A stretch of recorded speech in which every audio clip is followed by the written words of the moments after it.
Hello hello hello, क्या हाल चाल, क्या हाल चाल, क्या हाल चाल, क्या हाल चाल। नमस्कार नमस्कार नमस्कार, सत श्री अकाल, आदाब, good evening good evening good evening. कैसे हो आप सब लोग? आई होप सब लोग स्वस्थ होंगे, मस्त होंगे, अपनी पढ़ाई को लगातार जारी भी रखे होंगे। यस, हेलो अनुज, नैतिक, एकतिमा, सोनाली, समर, हर्षिता, विश्वास। यस, क्लास क्यों नहीं चल रही है सर? अब तो चलने लगी दोस्त। यस, आदर्श, तुषार, विनय, अंजलि, उसके अलावा प्रतिमा, बहुत सारे बच्चे जुड़े हैं, गौरव, नेहा, मोहित, मंजीत। यस, क्या बात है भाई, सारे बच्चे जुड़ चुके हैं। साहू, अभिषेक, गौरव, श्रद्धा, परिणीति, मोहित, अक्षय, जितेंद्र, अनुष्का राव, अर्पित, बहुत सारे बच्चे भाई, मैं नाम नहीं पढ़ पा रहा हूं, चैट बहुत तेज चल रही है आपकी। यस, तो फटाफट से क्लास में आ जाओ भाई, जल्दी से दोस्तों को बुला लो कि गाइडर भैया की क्लास स्टार्ट हो चुकी है। गाइडर भैया कौन? गाइडर भैया आपके सामने बैठे हैं, बैठे मतलब खड़े हैं आपके सामने। यस, तो फटाफट से क्लास में आ जाओ। यस यस यस सर, आपसे रिक्वेस्ट है कि सर एनसीईआरटी भी सॉल्व करवा दिया करो। दोस्त देखो, पहले चैप्टर में बहुत सारे टॉपिक्स थे, तो इसके लिए हम लोगों ने ये डिस्कस किया है, मतलब ये मैंने सोचा है आप लोगों के हित के लिए कि एनसीईआरटी का डिस्कशन अपन यूट्यूब पे कर लेंगे, यूट्यूब पे कर लेंगे, ठीक है। यहां तो हमने किया ही डिस्कशन है, बाकी साथ साथ एनसीईआरटी का डिस्कशन मैं जल्दी ही इस सप्ताह के अंत तक मैं यूट्यूब पर लेकर आऊंगा, तो उसमें जरूर जुड़ना। पूरा यहां पर एनसीईआरटी का 1.1 होगा, 1.2 होगा, या विविध होगा, या जितने भी उदाहरण होंगे, या फिर पीवाईक्यूज होंगे, मैं आपसे वादा करता हूं हर एक क्लास, मतलब हर एक चीज मैं वहां पर कवर करूंगा। यस, हेलो शालू। यस, श्रद्धा, 1.3, 1.4, 1.5 क्यों नहीं पढ़ाया आपने भैया? दोस्त पढ़ाया है, और दूसरी बात 1.3, 1.4, 1.5 है कहां? एनसीईआरटी में केवल दो एक्सरसाइज हैं, 1.1 है और उसके साथ साथ 1.2 है, फिर विविध है। सर योगेश सर लाइव क्यों नहीं आए, बता दो यार। हो सकता है कि कुछ वो बिजी हो गए हों। हाँ, मतलब अंदर की बात मैं आपको बताना चाहता हूं, मतलब अपने तक सीमित रखिएगा। दरअसल उनकी जल्दी ही मैरिज होने वाली है, शादी होने वाली है ना, और शादी होने के कारण हो सकता है कुछ काम वाम हो उनको, तो अब डेट तो मैं रिवील नहीं करूंगा जब तक योगेश सर नहीं बोलेंगे। तो हो सकता है कि उसकी वजह से शायद वो कहीं ना कहीं भाई फंस गए हो, या कुछ काम हो अर्जेंट, तो इस वजह से लाइव नहीं आए होंगे दोस्त। यस यस, जल्दी से सर यूपी बोर्ड का रिजल्ट कब आएगा? तो हाँ देखो, आप लोग तो अभी 12th में गए हो, लेकिन मैं आपको बता दूं, कल जरूर देखिएगा बोलबाला भैया। 23 फरवरी को, यहां पर 23 फरवरी कह रहा हूं, 23 फरवरी को तो एग्जाम था। अच्छा हाँ, कोइंसिडेंस देखो भाई साहब, 23 फरवरी को मैथ्स का एग्जाम था, वही मैं कहूं कि मैं क्या मिस कर रहा हूं। 23 फरवरी को भैया मैथ्स का एग्जाम था, और करेक्ट 23 अप्रैल को, 2 महीने बाद भैया क्या आने वाला है? भैया यूपी बोर्ड का रिजल्ट आने वाला है। तो कल आप लोग बोलबाला देखिएगा अपने गाइडर भैया का। जिनको लगता है कि गाइडर भैया का बोलबाला रहेगा रिजल्ट में, जल्दी से एक बार फायर मुझे चैट पे लगा दो दोस्त, फटाफट से। यस, जिनको ऐसा लगता है, मतलब आप अगर फायर इमोजी लगाओगे ना, तो मुझे ये लगेगा कि आप लोग मेरे ऊपर भरोसा करते हो। तो जिनको लगता है कि नहीं भैया कल आपका बोलबाला रहेगा मैथ्स में, मैं इतना जरूर कहता हूं दोस्त, बहुत सारे बच्चे होंगे जिनके 100 में 100 आने वाले हैं, मैं रिजल्ट शेयर करूंगा। मैं यूट्यूब पर भी शॉर्ट बनाऊंगा इसके ऊपर, अपने इंस्टा पे भी डालूंगा, हर जगह आपको दिखेगा, गाइडर भैया का बोलबाला जरूर रहने वाला है, और इस लिस्ट में आपका भी नाम शामिल हो सकता है, बस भरोसा जरूर रखना। जितनी ज्यादा मात्रा में फायर इमोजी बनेगी, उतना मैं समझूंगा कि आप लोग मेरे ऊपर भरोसा करते हो। बाकी रही बात, देखो बहुत सीरियसली मैं कन्वर्सेशन करना चाहता हूं आपसे, रही बात एनसीईआरटी की, बहुत सारे बच्चे परेशान हैं कि सर आपने एनसीईआरटी का डिस्कशन नहीं कराया, सर आपने ये नहीं कराया, वो नहीं कराया। तो ध्यान से समझना, बहुत ध्यान से समझना, मैं आपको कुछ बातें बताना चाहता हूं, ठीक है। बातें क्या हैं? देखो, मुझे मालूम है कि एनसीईआरटी में मैंने 1.1 और भैया 1.2 मैंने बताई है, बहुत सारे बच्चों के डाउट भी रह गए होंगे, और उसके साथ साथ विविध भी है। तो मैं आपको बता दूं, एनसीईआरटी में 1.1, 1.2 विविध, लगभग सारे प्रश्न मैंने बता दिए हैं। अच्छा, फिर उसके बाद अगर बात करें तो उदाहरण भी है पूरे एनसीईआरटी के, है ना, और उसके साथ साथ पीवाईक्यूज भी हैं। तो मैं इन सब का डिस्कशन YouTube पे जल्द करने वाला हूं। YouTube पे एक क्लास आएगी, तो वो यूट्यूब पे क्लास होगी, मतलब होगी कि सब लोग पढ़ पाए। तो यूट्यूब पे क्लास होगी, वहां पर मैं आपको एनसीईआरटी का 1.1, 1.2 विविध उदाहरण पीवाईक्यू यूट्यूब पर पूरा मैं आपको बताने वाला हूं। यार फायर इमोजी बहुत कम बना है दोस्त, बहुत कम बच्चे भरोसा करते हैं क्या? यार तो आपने तो दिल तोड़ दिया मेरा। बहुत कम बच्चे भरोसा करते हैं, ऐसा क्या? आपको भरोसा नहीं मेरे ऊपर? आप पहले ही चैप्टर के बाद निराश हो गए, हताश हो गए कि यार सर बताओ, पहला चैप्टर सर ने पढ़ाया, हमें थोड़ा बहुत आया, सर से पढ़ने के बाद यार देखो माधुरी, मैं एनसीईआरटी कराया हूं मैं। आप लोगों को ऐसा क्यों लगता है कि मैंने एनसीईआरटी नहीं कराई है? आप 1.1 देखो, 1.2 देखो, विविध देखो, मैंने लगभग सारे सवाल कराए हैं। ऐसा नहीं है कि मैंने कुछ छोड़ा है, लगभग मैंने सारे सवाल कराए हैं, कुछ छूट गए हैं नो डाउट। अब देखो पढ़ाने में टाइम जाता है, और ऐसा नहीं है कि मैंने एनसीईआरटी के एक भी सवाल नहीं कराए हैं। भाई मैंने एनसीईआरटी कराई है, 1.1 कराई है, 1.2 कराई है, विविध उदाहरण प्रमेय, मैंने सब कराया है दोस्त, मैंने सब कराया है। कैसी बातें कर रहे हो आप? ये तो आप मेरे ऊपर आरोप लगा रहे हो। हाँ दोस्त, ऐसा मत करो यार, ऐसा मत करो मेरी जान, ऐसा मत करो। मैंने कराई है एक्सरसाइज, यस। बहुत सारे बच्चे लिख रहे हैं कि एक्सरसाइज कराई है सर, आप क्वेश्चन लिख कर लाया करो। अच्छा ठीक है, आप लेक्चर को ध्यान से देखोगे ना, मैंने एनसीईआरटी डिस्कशन 2 से 3 बार कराया है दोस्त। कैसी बातें कर रहे हो आप? मैंने 2 से 3 बार कराया है ना? चलिए, यूट्यूब एंड बैच में चाहिए, चलो मैं बैच में भी पढ़ा दूंगा आदित्य, क्यों परेशान होते हो, मैं हूं तो पढ़ा दूंगा, ठीक है। चलिए तो फटाफट से भाई आज को हम लोग आज की क्लास को स्टार्ट करते हैं।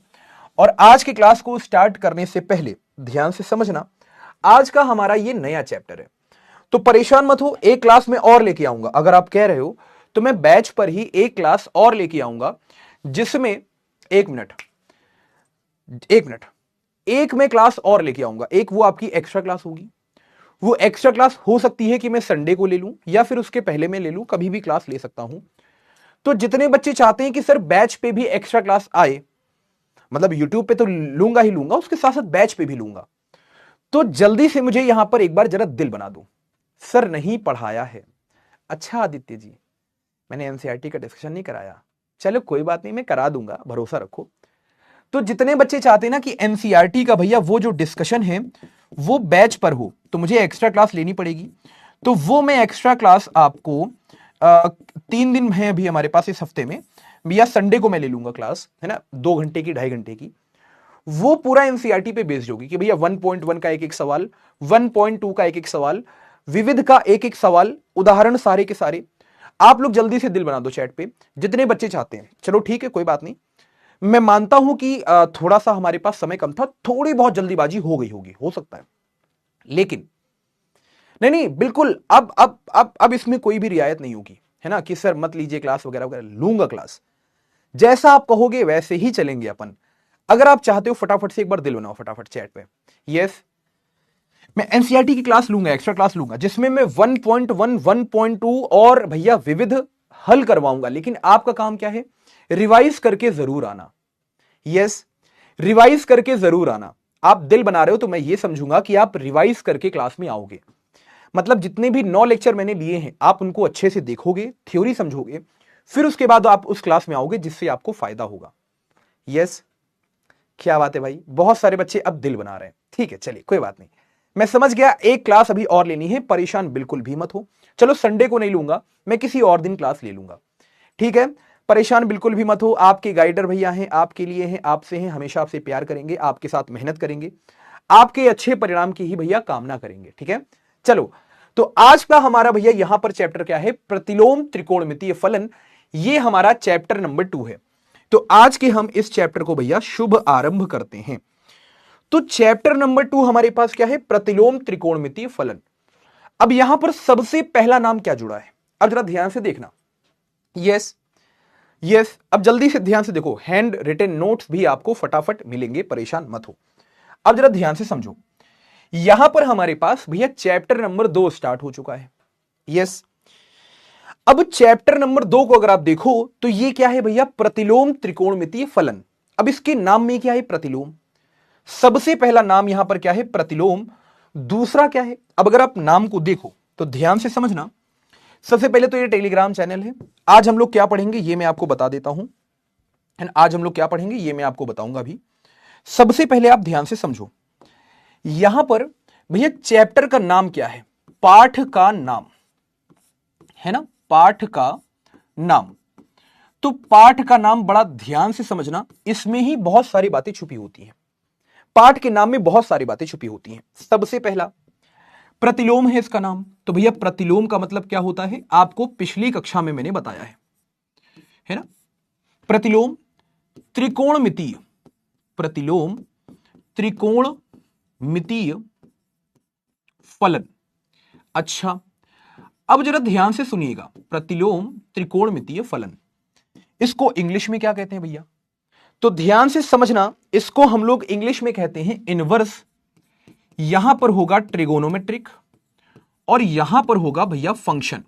अब जरा ध्यान से समझिए आप लोग, इनवर्स, ट्रिगोनोमेट्रिक और यहां पर क्या होगा भैया, फंक्शन होगा।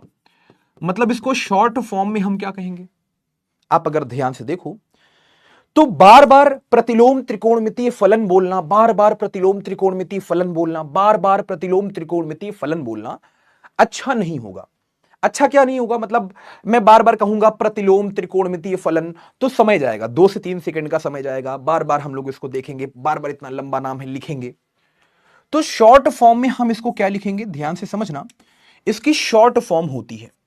तो इसकी शॉर्ट फॉर्म क्या होती है भैया, इसकी शॉर्ट फॉर्म होती है ITF।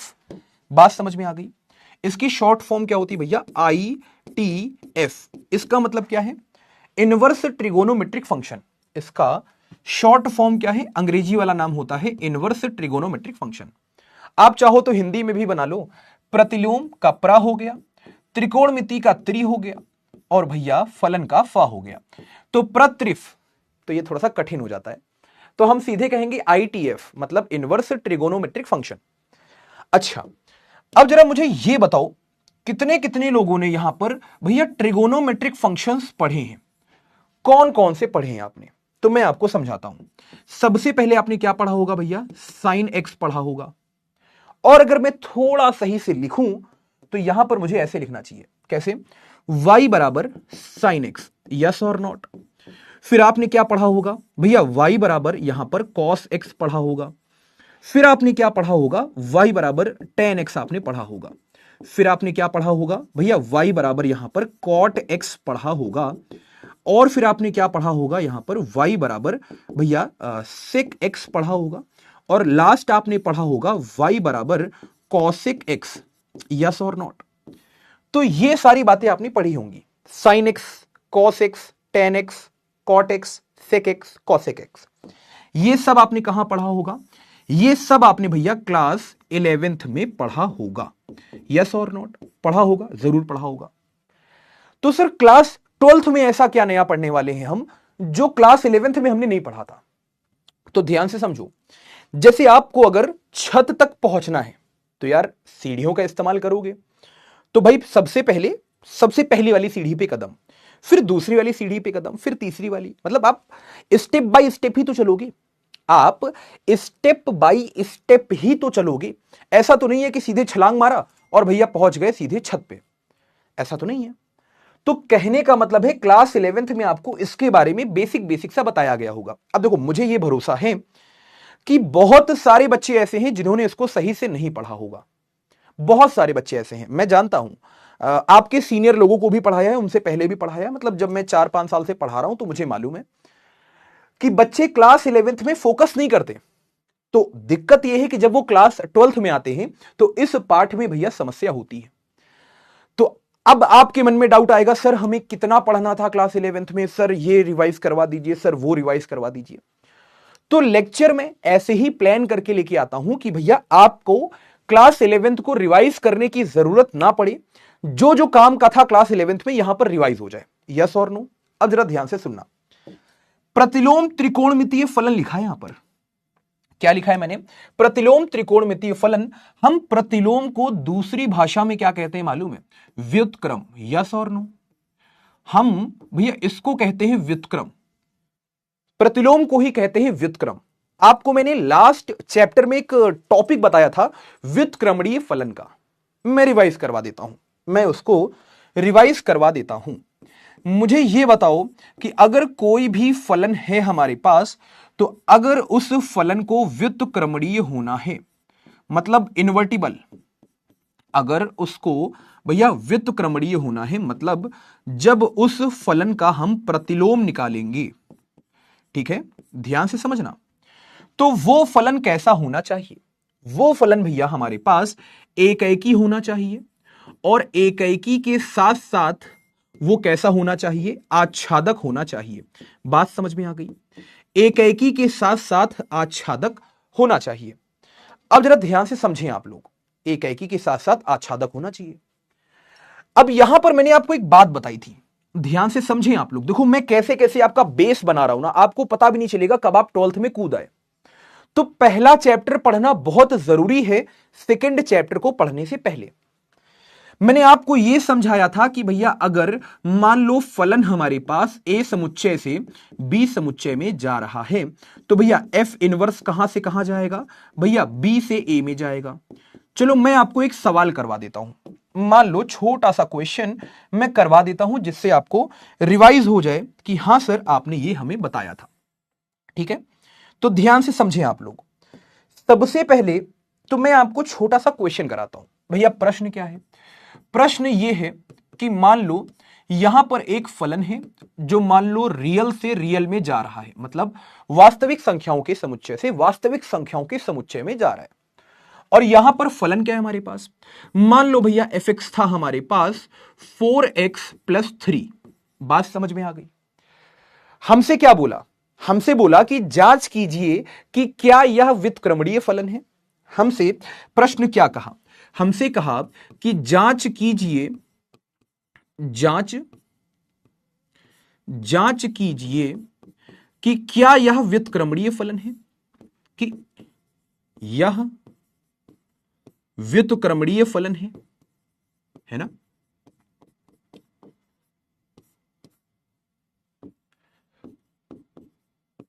एवं व्युत्क्रम भी ज्ञात कीजिए, एवं व्युत्क्रम भी ज्ञात कीजिए। तो हमसे दो दो प्रश्न पूछ लिया, और हो सकता है कि ये 5 अंक का प्रश्न आपके बोर्ड एग्जामिनेशन में आ जाए, क्योंकि लास्ट जब आप पुराना 2026 का आप एग्जाम उठा के देखोगे तो सबसे जो कठिन सेट था उसमें 5 अंक का यह प्रश्न भैया आ चुका है, 1-2 अंक का नहीं, 5 अंक का।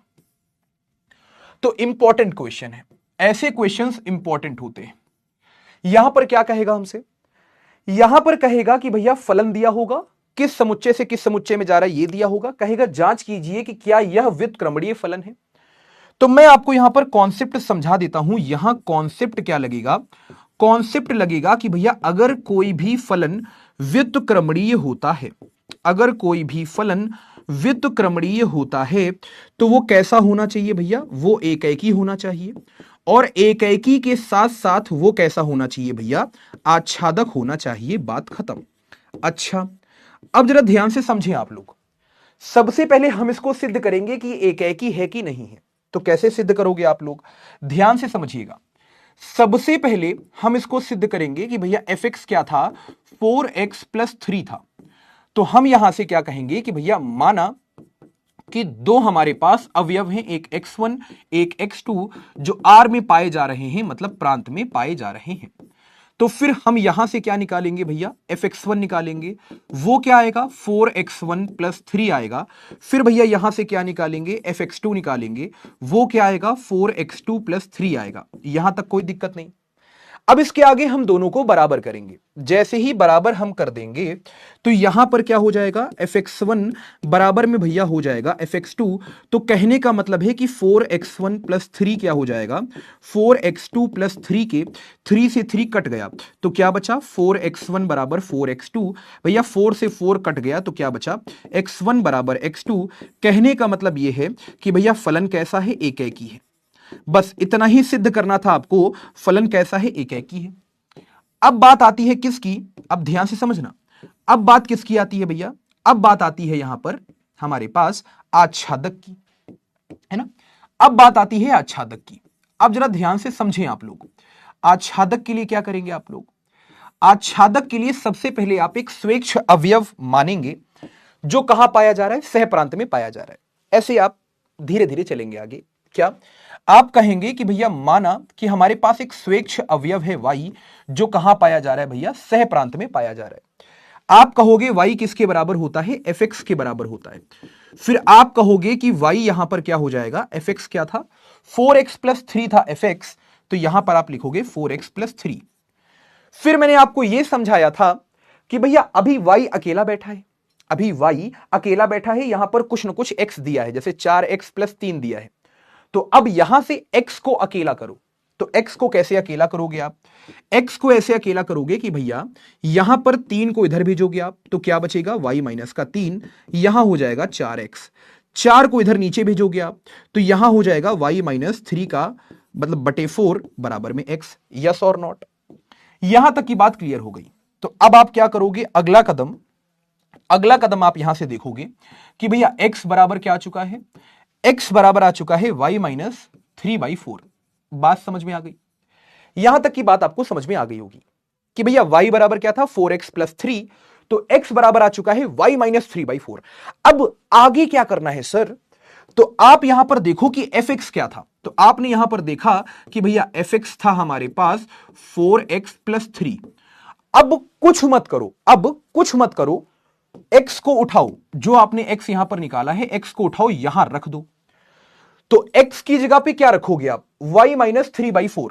तो यहां पर क्या दिखेगा आपको? f के अंदर आपको दिखेगा y माइनस 3/4। तो x की जगह पे आपने क्या रखा? y minus 3/4।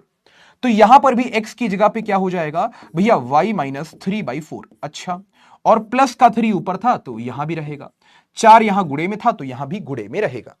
अब क्या करना है आपको? 4 से 4 काट देना है, तो यहां बचेगा y माइनस का 3 और यहां हो जाएगा प्लस का 3। तो f क्या हो जाएगा? y माइनस 3/4 हो जाएगा, है ना? तो 3 से 3 कट गया, तो भैया f y माइनस 3/4 क्या आया? फिर से y के बराबर आ गया।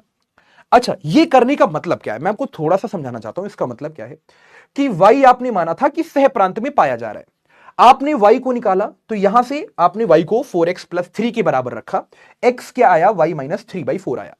आपने जैसे ही इसको फलन में रखा, तो आप क्या ढूंढ रहे थे? आप ये ढूंढ रहे थे कि जो भैया हमारे पास अवयव सह प्रांत में पाया जा रहा था, उसकी पूर्व प्रतिबिंब है कि नहीं प्रांत में। मतलब कुल मिला के आप इससे यह दिखाना चाह रहे थे कि भैया देखो, हमने एक अवयव चुना सह प्रांत में, उसको कोई तीर मारेगा कि नहीं मारेगा? आपने जैसे ही y सिद्ध कर दिया, तो इसका मतलब यह है कि भैया सह प्रांत में जितने भी अवयव होंगे उन सभी को तीर लगेगा। इसका मतलब यह है कि सह प्रांत में जितने भी अवयव हैं सब के सब परिसर में शामिल होंगे।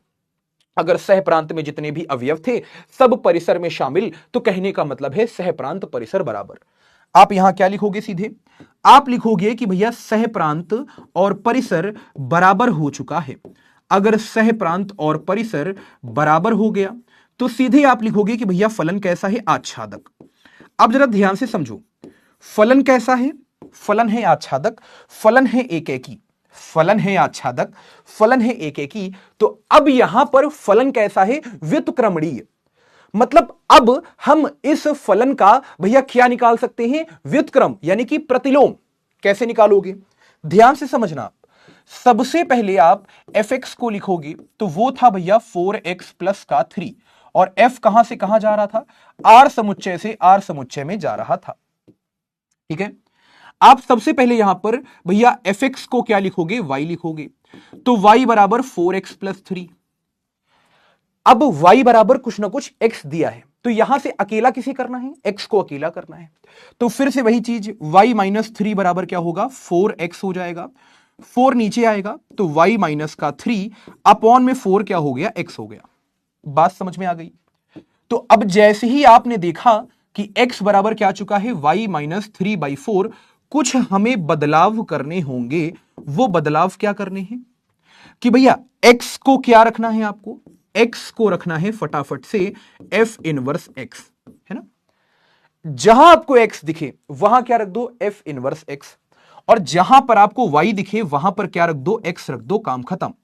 ध्यान से समझना, जहां x दिखे वहां पर f इनवर्स x रख दो, जहां y दिखे वहां x रख दो। तो ये क्या दिखेगा आपको, ध्यान से समझना, x की जगह पे f इनवर्स x, और जहां y था तो यहां पर y था, तो ये हो गया x माइनस का 3 अपॉन में 4, ये आ गया व्युत्क्रम। ये क्या आ गया, व्युत्क्रम आ गया। अब जरा ध्यान से समझें आप लोग, ये व्युत्क्रम कहां से कहां जाएगा, तो कुछ मत करो, पलट दो, इस आर को इधर कर दो, इस आर को इधर कर दो। अब आपको ये दिखाई नहीं देगा, अब आप कहोगे सर एफ आर से आर था, एफ इनवर्स भी आर से आर है, लेकिन दोनों बदल चुके हैं आपस में, तो एफ इनवर्स कहां से कहां होगा, आर से आर होगा। कहने का अर्थ यह है कि अगर फलन जा रहा है ए समुच्चय से बी समुच्चय में, तो भैया एफ इनवर्स कहां जाएगा, बी समुच्चय से ए समुच्चय में। ये इंपॉर्टेंट है, बात समझ में आ गई। तो अब यहां पर बेस आपका बन चुका है, अब आपका बेस बन चुका है।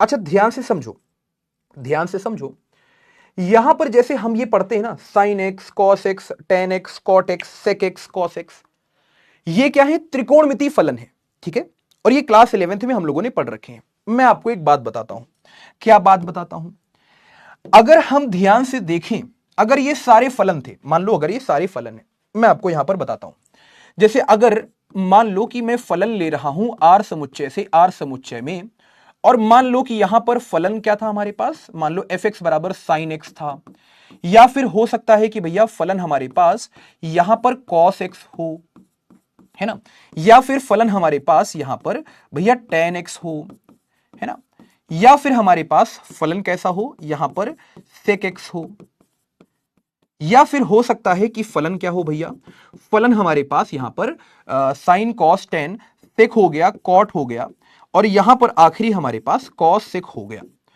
तो ये सारे के सारे क्या है मालूम है, अब ध्यान से समझना, अगर फलन दिया है आर से आर में, और अगर फलन हमारे पास ये प्रतिलोम, ये त्रिकोणमितीय फलन है, प्रतिलोम नहीं त्रिकोणमितीय फलन, तो ये सारे के सारे मालूम है कैसे होंगे, ये सारे के सारे भैया बहु एकैकी होंगे। सबसे पहली बात कि ये सारे के सारे कैसे होंगे, बहु एकैकी, और बहु एकैकी के साथ साथ ये क्या होंगे, अंतःक्षेपी। मतलब सर ये एकैकी नहीं होंगे, नहीं सर ये आच्छादक नहीं होंगे, नहीं सर क्यों नहीं होंगे, मैं आपको बताता हूं, ध्यान से सुनो, रीजन क्या है, मैं आपको कारण देता हूं। ये सबसे पहली बात तो एकैकी नहीं होंगे, और एकैकी के साथ साथ ये भैया आच्छादक भी नहीं होंगे। अच्छा सर, ना एकैकी है ना आच्छादक है, हां ना एकैकी है ना आच्छादक है, सर ऐसा क्यों, सर कारण हमको देके बताओ।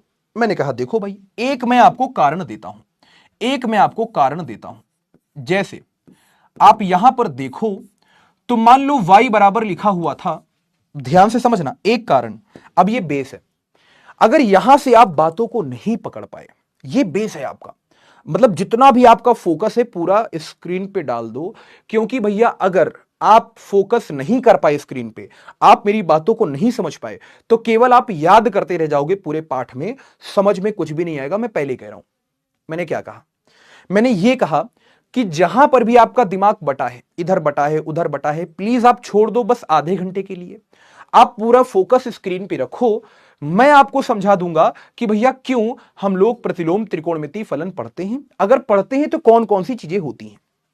मैंने स्टार्टिंग कहां से करी, देखो मैं आपको रिवाइज करवाता हूं फटाफट, आप अगर ध्यान से देखें तो स्टार्टिंग मैंने ये करी कि भैया प्रतिलोम त्रिकोणमितीय फलन होता है, इंग्लिश में होता है inverse trigonometric function, short form में हम यूज करेंगे आईटीएफ, मतलब इनवर्स ट्रिगोनोमेट्रिक फंक्शन, हिंदी में प्रतिलोम त्रिकोणमितीय फलन, शॉर्ट फॉर्म आईटीएफ होती है।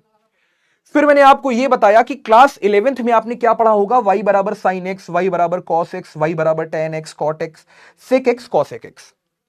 अब बहुत सारे बच्चे घबरा जाएंगे कि सर हमने क्लास 11th में तो ज्यादा पढ़ा ही नहीं, तो ये कहानी आपके साथ नहीं है, ये आपके सीनियर लोगों के साथ भी थी, ये उनके सीनियर लोगों के साथ भी थी, इवन मेरे साथ भी थी। मैंने क्लास 11th को हल्के में लिया था, लेकिन 12th में आके मुझे समझ में आ गया कि नहीं भैया क्लास 11th भी उतनी जरूरी है। तो अगर आपने क्लास 11 सही से नहीं पढ़ी, कोई बात नहीं, बहुत सारे, मुझे ऐसा लगता है कि 95% बच्चे जो बैच में बैठे हैं ना, उन्होंने क्लास 11 सही से नहीं पढ़ी होगी, इक्का दुक्का होंगे जिन्होंने पढ़ी होगी। तो आपको बिल्कुल भी परेशान नहीं होना, मैं अध्यापक हूं, मैं टीचर हूं, मैं आपका सर हूं, मैं आपका भैया हूं, मैं आपका गाइडर भैया हूं। मुझे यह पता है कि भाई बच्चे को नहीं आता चलना, तो मैं उसको अगर दौड़ा दूंगा तो वो मुंह के बल गिर जाएगा, चोट लग जाएगी। यस और नो? तो मैं क्या करूंगा? अब मुझे पता है आपको चलना नहीं आता, तो मैं सबसे पहले आपका हाथ पकड़ूंगा, फिर आपको धीरे धीरे चलना सिखाऊंगा, फिर मैं आपको दौड़ना सिखाऊंगा, फिर आप खुद दौड़ोगे। यस और नो? तो सबसे पहले करना क्या है आपको? आप चलना सीखो। अब चलना कैसे सीखना है वो तो मैं सिखाऊंगा ना, कि पहले दायां कदम रखो, फिर बायां रखो। आप खुद से रखोगे कहीं ना कहीं कदम, हो सकता है कहीं गड्ढा होगा, आप गिर जाओगे। यस और नो? तो जैसे मैं चलना सिखा रहा हूं वैसे चलो। मैं सबको इक्वल मान के चलता हूं कि भाई किसी बच्चे को कुछ नहीं आता। मैं यही मान के चलता हूं कि आपसे गधा बच्चा कोई हमने देखा ही नहीं जीवन में। अब आप यहां पर हो सकता है बात दिल पे ले लो कि बताओ सर तो हमको गधा बोल दिए। अगर हम आपको इंटेलिजेंट मान लेना, अगर हम आपको इंटेलिजेंट मान लेना तो हम आपको सिखा नहीं पाएंगे, हम आपको गधा मान के चलेंगे। लेकिन इसका उल्टा सत्य नहीं है। आप हमको इंटेलिजेंट मान के चलना, आप हमको गधा मत मान लेना कि नहीं मास्टर ने तो कहा था कि हम उसके लिए गधे हैं तो मास्टर भी हमारे लिए गधा है। ऐसी बातें नहीं है ना, ऐसी बातें नहीं होनी चाहिए। अब देखो, y बराबर साइन एक्स, वाई बराबर कॉस एक्स, वाई बराबर टेन एक्स, वाई बराबर cot X, sec X, cosec X, ये सब कैसे हैं? बहु एकी और आच्छादक। लेकिन कब के लिए? जब फलन दिया हो आर समुच्चय से आर समुच्चय में, तो उसके लिए बहु एकी है, अंतक्षेपी है। मतलब एकी नहीं है, आच्छादक नहीं है। तो सबसे पहली बात, अगर ये बहु एकी है, अंतक्षेपी है, तो भैया प्रतिलोम संभव नहीं है। तो प्रतिलोम संभव नहीं है। तो सर जब प्रतिलोम संभव नहीं है, देखो अब देखो धीरे धीरे कहानी स्टार्ट होती है। क्या स्टार्ट होती है? कि सर जब प्रतिलोम संभव नहीं है तो नाम ही है पाठ का। अब सुना ध्यान से, क्या कि सर प्रतिलोम तो संभव नहीं था इसका। भाई त्रिकोणमितीय फलन का जो मैंने आपको समझाया कि सर प्रतिलोम तो संभव नहीं था। जैसे मैंने आपको क्या बताया, ये क्या है? बहु एकी और अंतक्षेपी। मतलब ना ये एकी है ना ये आच्छादक है। तो आपके मन में प्रश्न आएगा कि सर पाठ का नाम क्या था? प्रतिलोम त्रिकोणमितीय फलन। यस और नो? आपके मन में आएगा सर प्रतिलोम संभव नहीं है। तो अभी मैं आपको आगे पढ़ाऊंगा। ये देखो, ये देखो लाया हूं, सब लाया हूं।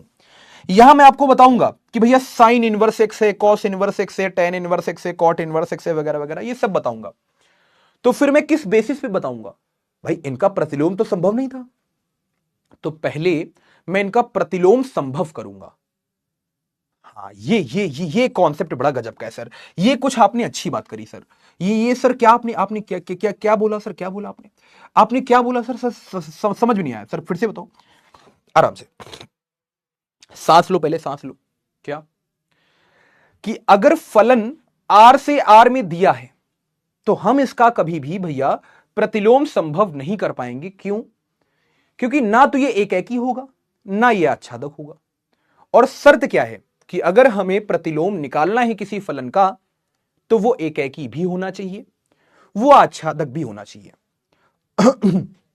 तो आप कहोगे सर फलन अगर आर से आर में जा रहा था, मतलब आर समुच्चय से आर समुच्चय में जा रहा था, तो सर ना तो ये एकी है ना ये आच्छादक है, तो सर इसका तो प्रतिलोम संभव नहीं है।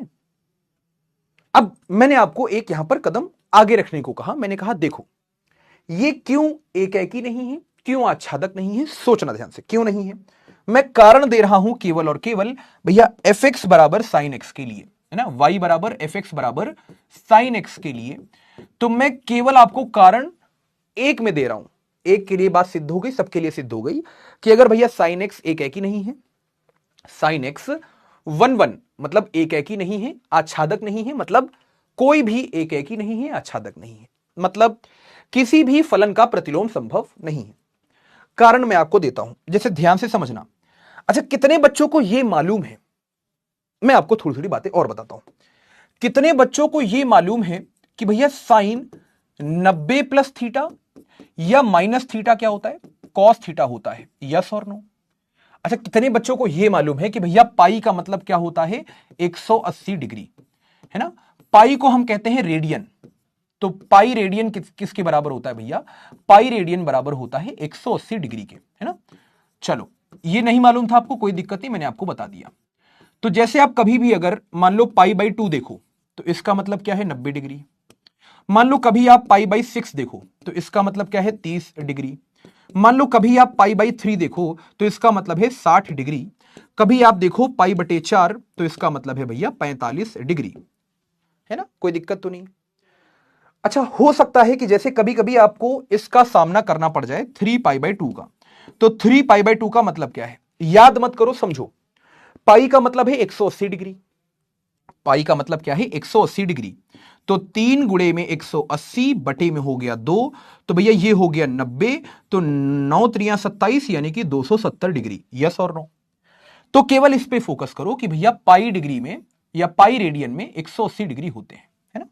चलो बेहतरीन, ये बात भी रिवाइज हो गई सर। तो sine 90 plus theta minus theta क्या होता है, कॉस थीटा। अच्छा, जैसे यहां पर देखो कॉस 90 माइनस थीटा क्या होता है, ये तो होता है हमारे पास भैया साइन थीटा। लेकिन जैसे ही हम आगे जाएंगे तो भैया कॉस 90 प्लस थीटा में क्या हो जाएगा, कॉस 90 प्लस थीटा में हमारे पास माइनस का साइन थीटा हो जाएगा, यस और नो। फिर वैसे ही अगर हम बात करें तो भैया साइन 180 माइनस थीटा, तो ये क्या रहेगा हमारे पास, साइन 180 माइनस थीटा मतलब साइन थीटा। लेकिन अगर हम साइन पे चले गए, मान लो 180 प्लस थीटा पे चले गए, तो ये क्या हो जाएगा हमारे पास, माइनस का साइन थीटा, है ना, वगैरह वगैरह।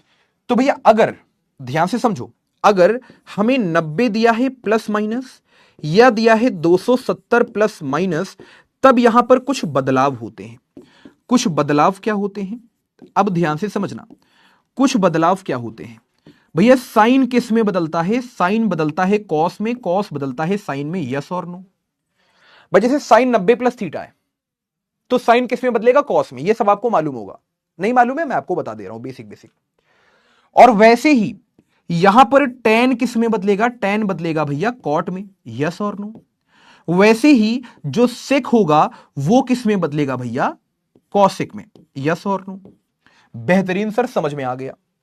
अब यह भी समझो कि हमारे पास भैया 4 चतुर्थांश होते हैं। ये हमारे पास y अक्ष होता है, ये हमारे पास x अक्ष होता है ना। अब यहां पर आपको बेसिक बेसिक सी बातें क्या समझनी है कि भैया ये हमारे पास x अक्ष होता है और ये हमारे पास y अक्ष होता है, ठीक है, और ये हमारे पास मूल बिंदु होता है।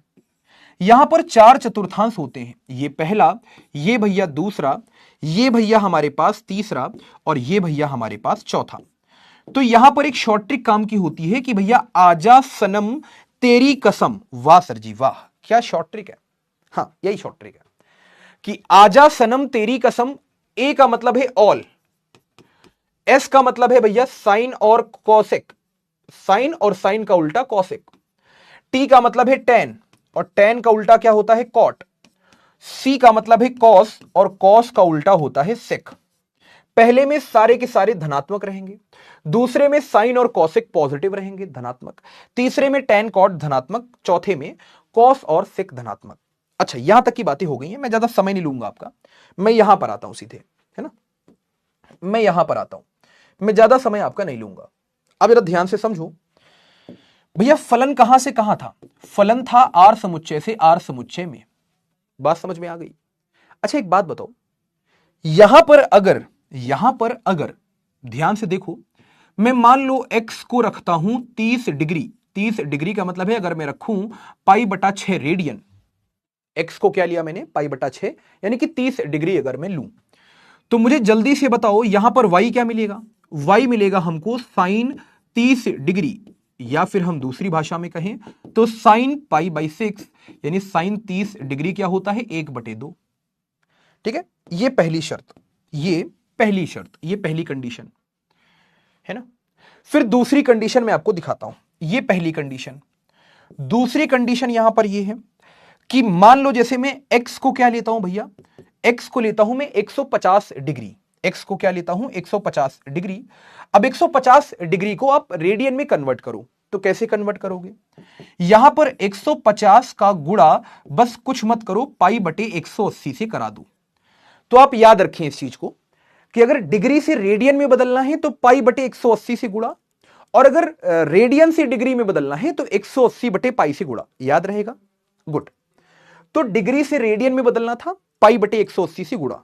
अब क्या करेंगे हम, यहां पर 30 पंजे भाई ध्यान से देखो, तो 0 से 0 कट गया, 0 से 0 कट गया, 3 पछे 15 तिछंग 18 आ गया 5π/6।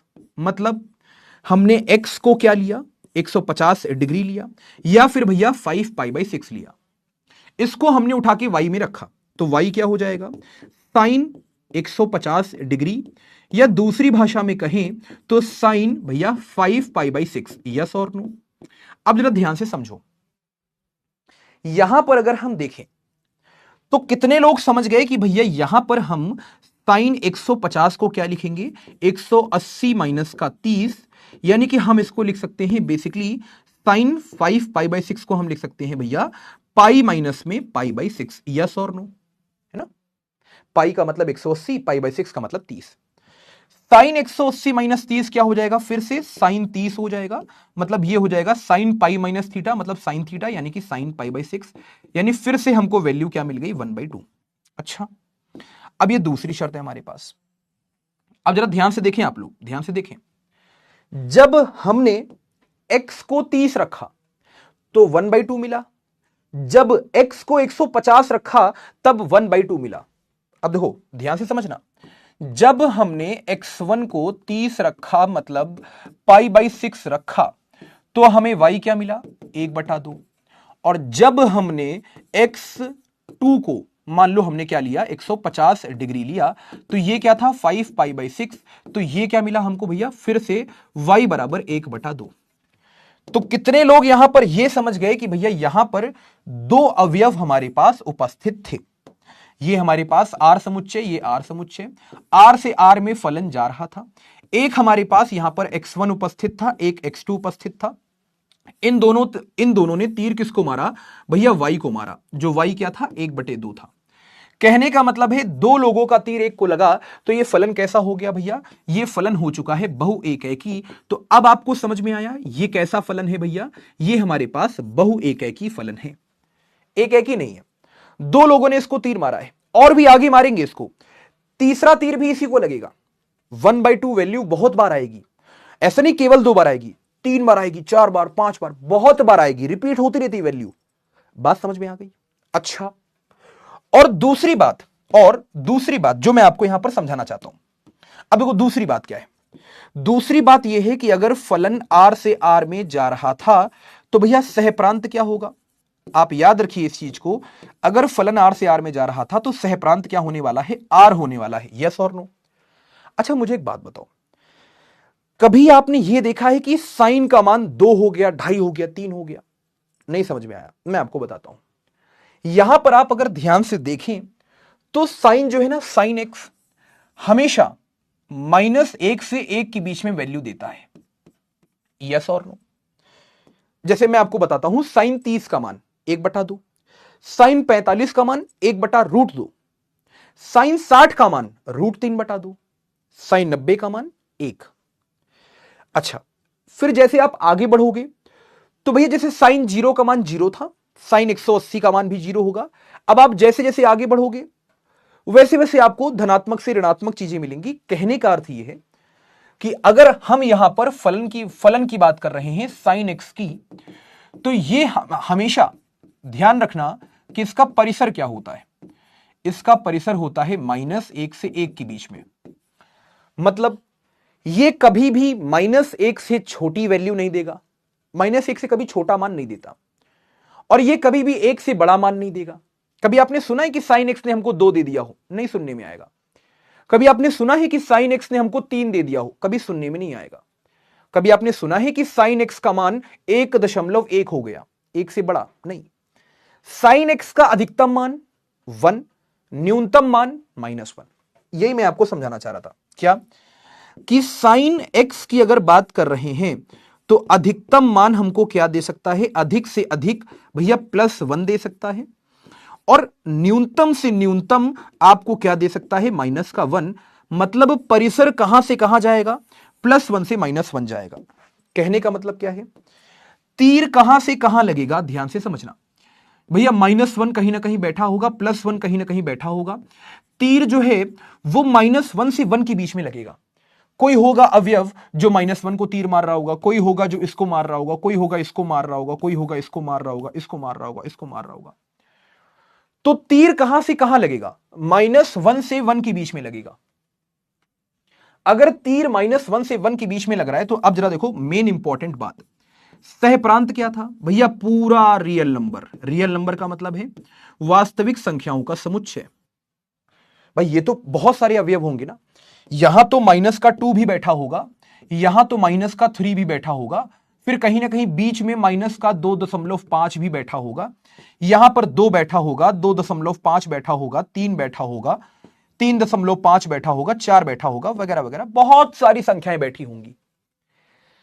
लेकिन तीर किसको किसको लगा? तीर लगा केवल -1 से 1 के बीच में। कहने का मतलब क्या है? सहप्रांत बहुत बड़ा था, सहप्रांत बहुत बड़ा था, लेकिन इसका परिसर क्या हो गया? परिसर हो गया भैया -1 से 1। कहने का मतलब क्या है? कहने का मतलब है ये कैसा हो गया? अंतक्षेपी। क्यों भैया? परिसर जो है वो छोटा रह गया। किससे? सहप्रांत से। तो ये मैंने आपको कारण समझाया कि भैया ये फलन कैसा है हमारे पास, ना तो एकेकी ना तो आच्छादक।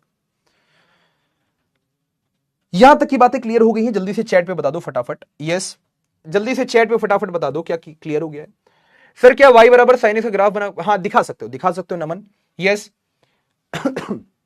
यस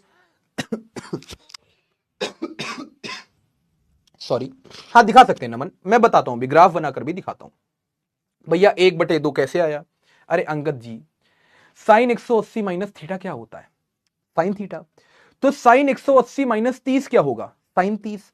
साइन 30 का मान क्या होता है? 1/2। 1/2 वहीं से आया। यस, हाँ ऑर्डर करने के लिए आपको पैसे देने पड़ेंगे। एक नंबर वाला समझ में नहीं आया, कौन सा रेखा जी? ये वाला। अरे x को हमने 30 रखा, तो यहां पर अगर x को आप 30 रखोगे तो y क्या मिलेगा? साइन 30। साइन 30 का मतलब क्या होता है? 1/2। वही तो समझा रहा हूं मैं आपको। अच्छा अच्छा, okay okay Divyansh, good. Sir ji मैं दिव्यांश, आजा सनम तेरी कसम। एक्चुअली दिव्यांश अवध 2.0 में पढ़ते थे, और दिव्यांश ने ही ये शॉर्ट ट्रिक दी थी। मैं पहले बताता था कि ऐड शुगर टू कॉफी, फिर उन्होंने यहां पर बताया कि आजा सनम तेरी कसम। यस दिव्यांश, मैं आपको पहचान गया। सर ये बहु एकेकी क्यों है अर्पित? मैंने आपको ये समझा दिया है, ठीक है भैया। जब एकेकी नहीं है तो अंतक्षेपी कैसे हो गया? विपिन, एकेकी अलग चीज है, अंतक्षेपी अलग चीज है ना? क्लियर है सभी बच्चों को? फटाफट से एक बार चैट पे मुझे बता दो यस क्लियर है कि नहीं क्लियर है, जल्दी से। लगभग सारे बच्चों को क्लियर हो चुका है।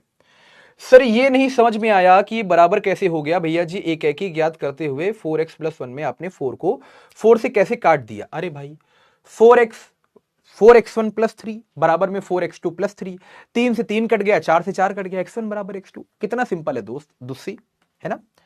चलो ठीक है, ठीक है, रिपीट कर दिया दोस्त। सर पाई और पाई अपॉन में 6 कहां से आ गया? समीक्षा, ये 11th का कॉन्सेप्ट है। पाई रेडियन का मतलब होता है 180 डिग्री। यस, मुझे पता नहीं क्यों मैथ्स की क्लास बहुत बोरिंग लगती है। अच्छा ऐसा है क्या? दीपक, समझ में नहीं आ रहा है। क्या लगता है दोस्त? मतलब देखो मैं थोड़ा सा डीप में जाता हूं, ये मेरी कमी है या फिर ये मेरे अंदर का एक गुण है? मतलब मुझे नहीं पता चलता। एक मिनट रुकिएगा, रिफ्रेश कर दीजिए एक बार चैट। मैं बहुत डीप में जाता हूं, ये मेरे अंदर की कमी है कि क्या है, जिससे आप लोगों को थोड़ा सा लगता है कि नहीं सर ऊपर ही ऊपर से पढ़ा देना चाहिए। क्या ऊपर ही ऊपर से पढ़ा देना चाहिए? मैं बढ़िया हूं दोस्त, आप लोग कैसे हो?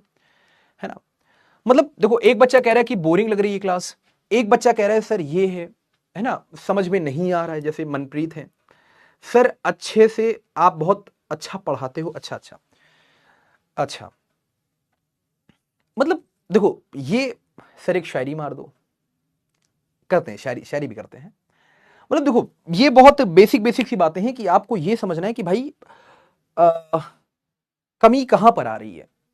मैं बहुत डीप में जाके पढ़ाता हूं और मैं कभी आपके साथ गद्दारी नहीं करूंगा कि मतलब अब मुझे तो ऐसा लगता है आफ्टर स्कूल टू कोचिंग। अच्छा देखो मुझे तो ऐसा लगता है कि भाई अभी तक की जो बातें करी मैंने बिल्कुल बेस रखा है, अभी तो और हाई लेवल पे चलना है अपने को, है ना। आज क्लास थी दोस्त, सर आपके जैसा कोई नहीं पढ़ाता। अरे धन्यवाद, आप अच्छा पढ़ाते हैं, धन्यवाद धन्यवाद।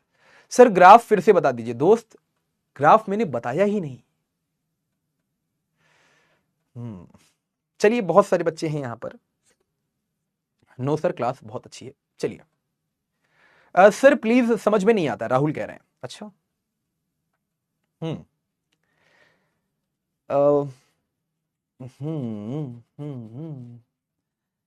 सर भोजपुरी सॉन्ग हो जाए।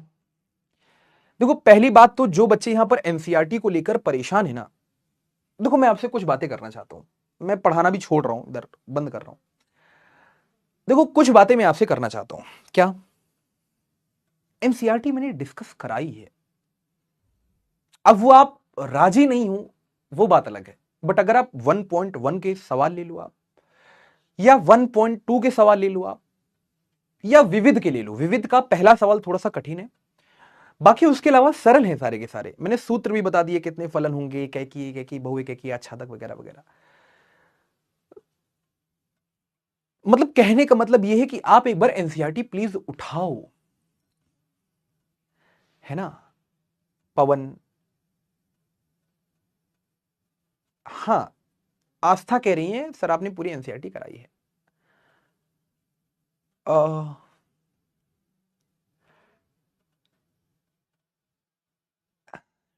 ठीक है,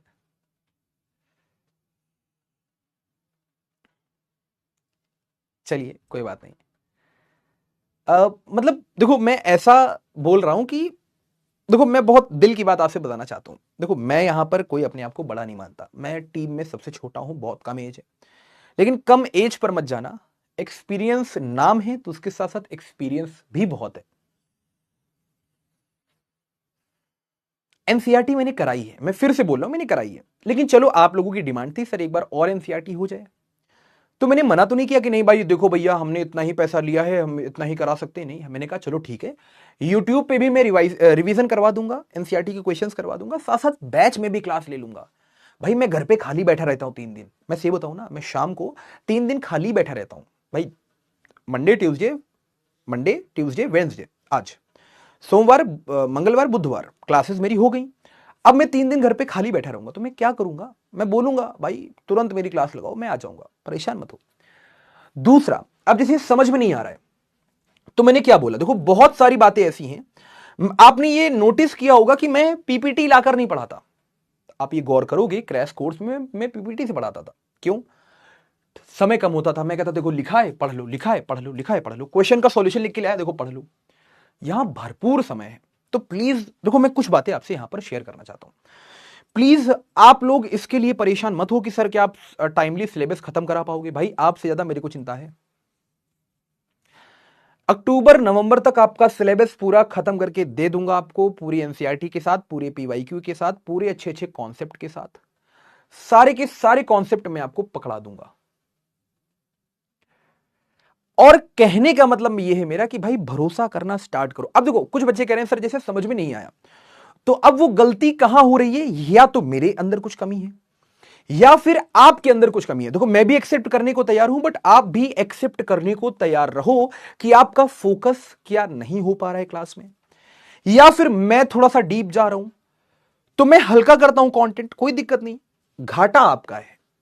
जैसे मैं अभी थोड़ा सा डीप गया, अब मुझे जरूरत नहीं थी ये सब बताने की कि भैया ये हमारे पास जो फलन होते हैं ये बहुएकेकी होते हैं, अंतक्षेपी होते हैं, तो इनका प्रतिलोम संभव नहीं है। अब ये सब मुझे बताने की जरूरत नहीं थी। मुझे बताने की जरूरत कहां से थी मैं आपको बताता हूं, फिर आपको समझ में आएगा। फलन का व्युत्क्रम यहां से बताने की जरूरत थी। मैं कहता हम जानते हैं कि प्रत्येक एक एक तथा आच्छादक फलन, मतलब एक ही और आच्छादक फलन के लिए यहां पर एक संगत फलन होता है जो इस प्रकार से परिभाषित है, केवल और केवल ये कहने का मतलब है कि भैया हमारे पास प्रतिलोम तभी संभव होता है, इसे हम एफ इनवर्स के द्वारा हम प्रदर्शित करते हैं, जब भैया एक ही हो, फलन आच्छादक हो। काम खत्म, आगे चलो। फिर हमने यह भी सीखा वगैरह वगैरह, हम जानते हैं कि त्रिकोणमितीय फलन आवर्ती फलन होते हैं, इसलिए सामान्य तौर पर सभी त्रिकोणमितीय फलन एकैकी आच्छादक नहीं होते। परिणाम स्वरूप उनके प्रतिलोम का अस्तित्व नहीं होता। हालांकि यदि हम उनके प्रांत और सहप्रांत को सीमित कर दें तो उन्हें एकाएकी आच्छादक बनाया जा सकता है और हम उनके प्रतिलोम प्राप्त कर सकते हैं। आगे के अनुभागों में हम प्रतिलोम त्रिकोणमितीय फलनों के प्रतिलोम प्राप्त करने के लिए ये सभी कार्य करेंगे। फिर मैं आपको बताता कि साइन फलन का व्युत्क्रम कैसे निकालते हैं। कि भैया मान लो फलन आर से आर पे जा रहा था, आप इस पर विचार करिए कि एफ एक्स क्या है, साइन एक्स। इस फलन का ग्राफ चित्र में दर्शाया गया है। यह चित्र किसका है, y बराबर साइन एक्स का। तो भैया ये हमारे पास कैसा है, मैनी वन इंटू मतलब बहुएकैकी और अंतक्षेपी, क्योंकि यह अनंत बिंदुओं पर समान मान प्राप्त करता है। तो यह कैसा हो गया, बहुएकैकी। और अंतक्षेपी क्यों है, क्योंकि सह प्रांत है भैया इसका आर, और परिसर कहां से कहां के बीच में है, -1 से 1 के बीच में है। तो भैया हम कहेंगे कि परिसर यहां पर छोटा है और भैया सह प्रांत यहां पर बड़ा है। बात समझ में आ गई। तो हम कहेंगे इस वजह से ये आच्छादक नहीं हो पाया, आच्छादक नहीं हो पाया। तो इसका अर्थ क्या है भैया, ये कैसा हो जाएगा, ये अंतक्षेपी हो जाएगा। बात समझ में आ रही है। इसका मतलब यह है कि अभी के लिए ना तो ये अभी के लिए ना तो ये एकाएकी है, ना भैया ये हमारे पास आच्छादक है, ना एकाएकी है ना आच्छादक है।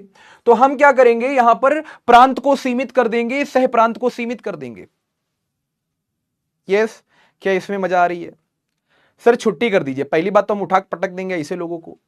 हाँ भैया ऐसे ना पढ़ाइए, समझ में नहीं आ रहा है। अरे वैसे ही पढ़ाएंगे, पुराने वाले तरीके से पढ़ाएंगे। यस 95 स्कोर हो जाएगा। यस प्रिया डीप में ही पढ़ा रहे हैं, डोंट वरी। मैं बता रहा हूं कि देखो भाई दूसरा तरीका ये हो सकता है, दूसरा तरीका ये हो सकता है, लेकिन इसमें आपका भी घाटा है मेरा भी घाटा है। मैं अंदर ही अंदर अपने आप को कोसते रह जाऊंगा। मैं यही कहूंगा यार घर में जाके रात को कि यार बच्चों को मैं अच्छे तरीके से पढ़ा सकता था, लेकिन मैंने क्यों नहीं पढ़ाया।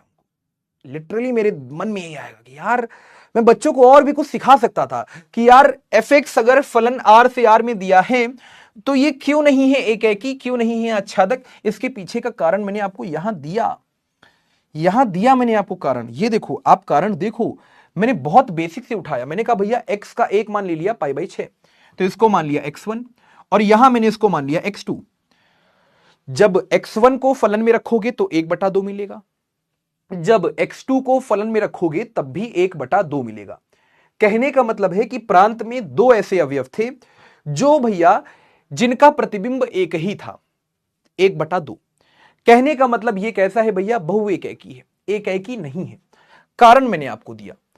फिर मैंने आपको क्या समझाया, फिर मैंने आपको यह समझाया कि भैया यहां पर सह प्रांत बड़ा है। क्यों, सह प्रांत में बहुत सारे अवयव हैं और उनमें से तीर किसको किसको लग रहा है। तीर लगने का मतलब है भैया परिसर कहां से कहां तक आएगा, तो -1 से 1 के बीच में आएगा। मैं डीप में पढ़ा रहा हूं फिर से वापस।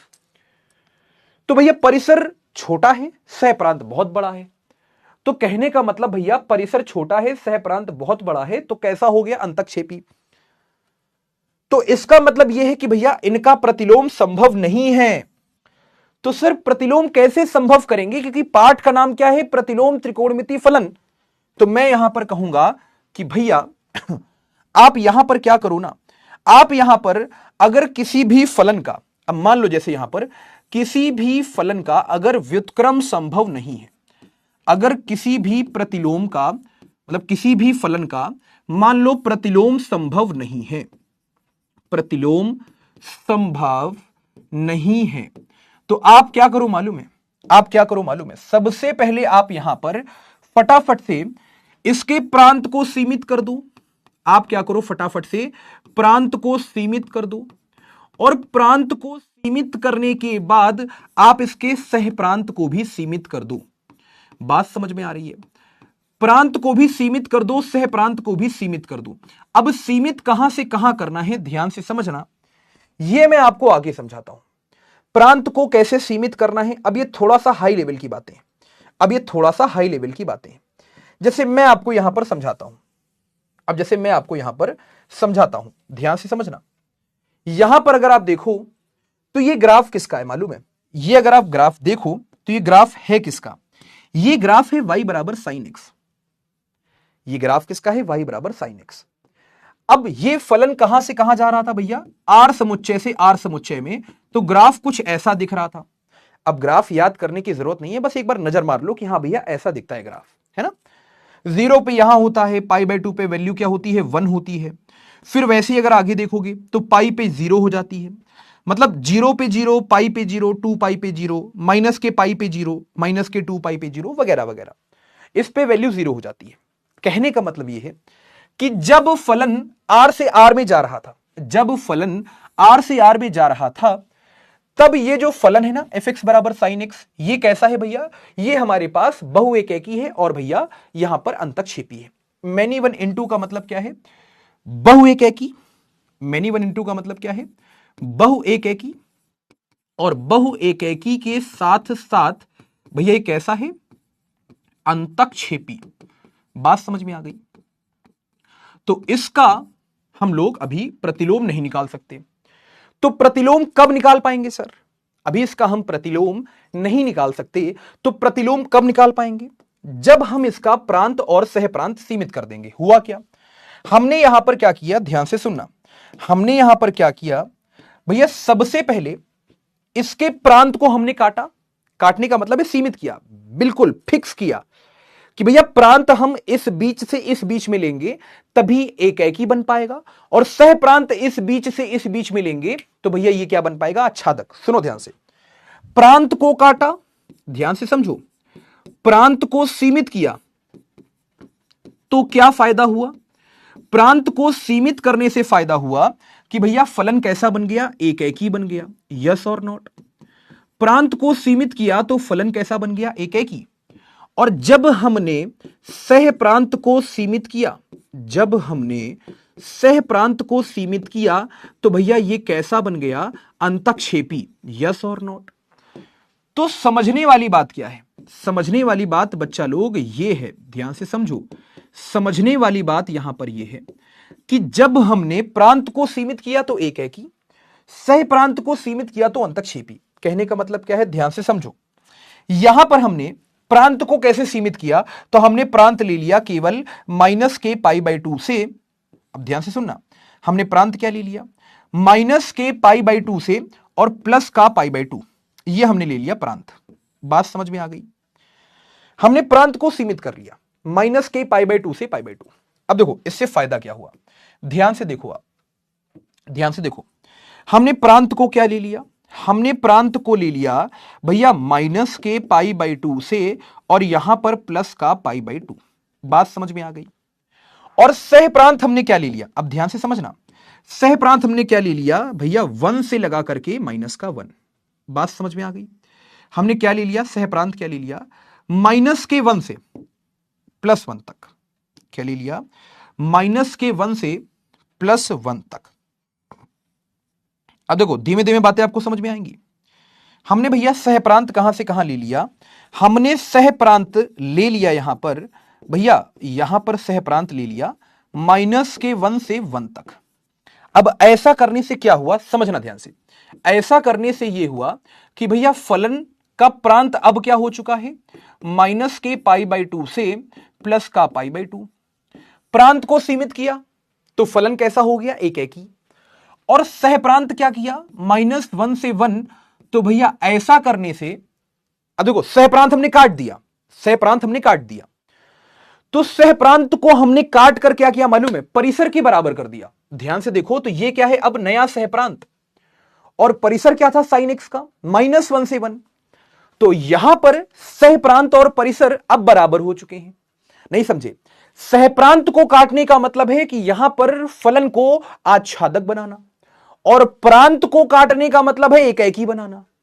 नहीं समझे, हमने वो फालतू की चीजें काट दी, वो फालतू के अवयव निकाल दिए हमने प्रांत में से, जो भैया तीर मार रहे थे सेम सेम अवयव को। नहीं समझे, जैसे 2 या 2 से ज्यादा या 3 से ज्यादा 4 से ज्यादा अवयवों का तीर एक को लग रहा था, तो हमने केवल एक अवयव रखा, बाकी सबको हटा दिया।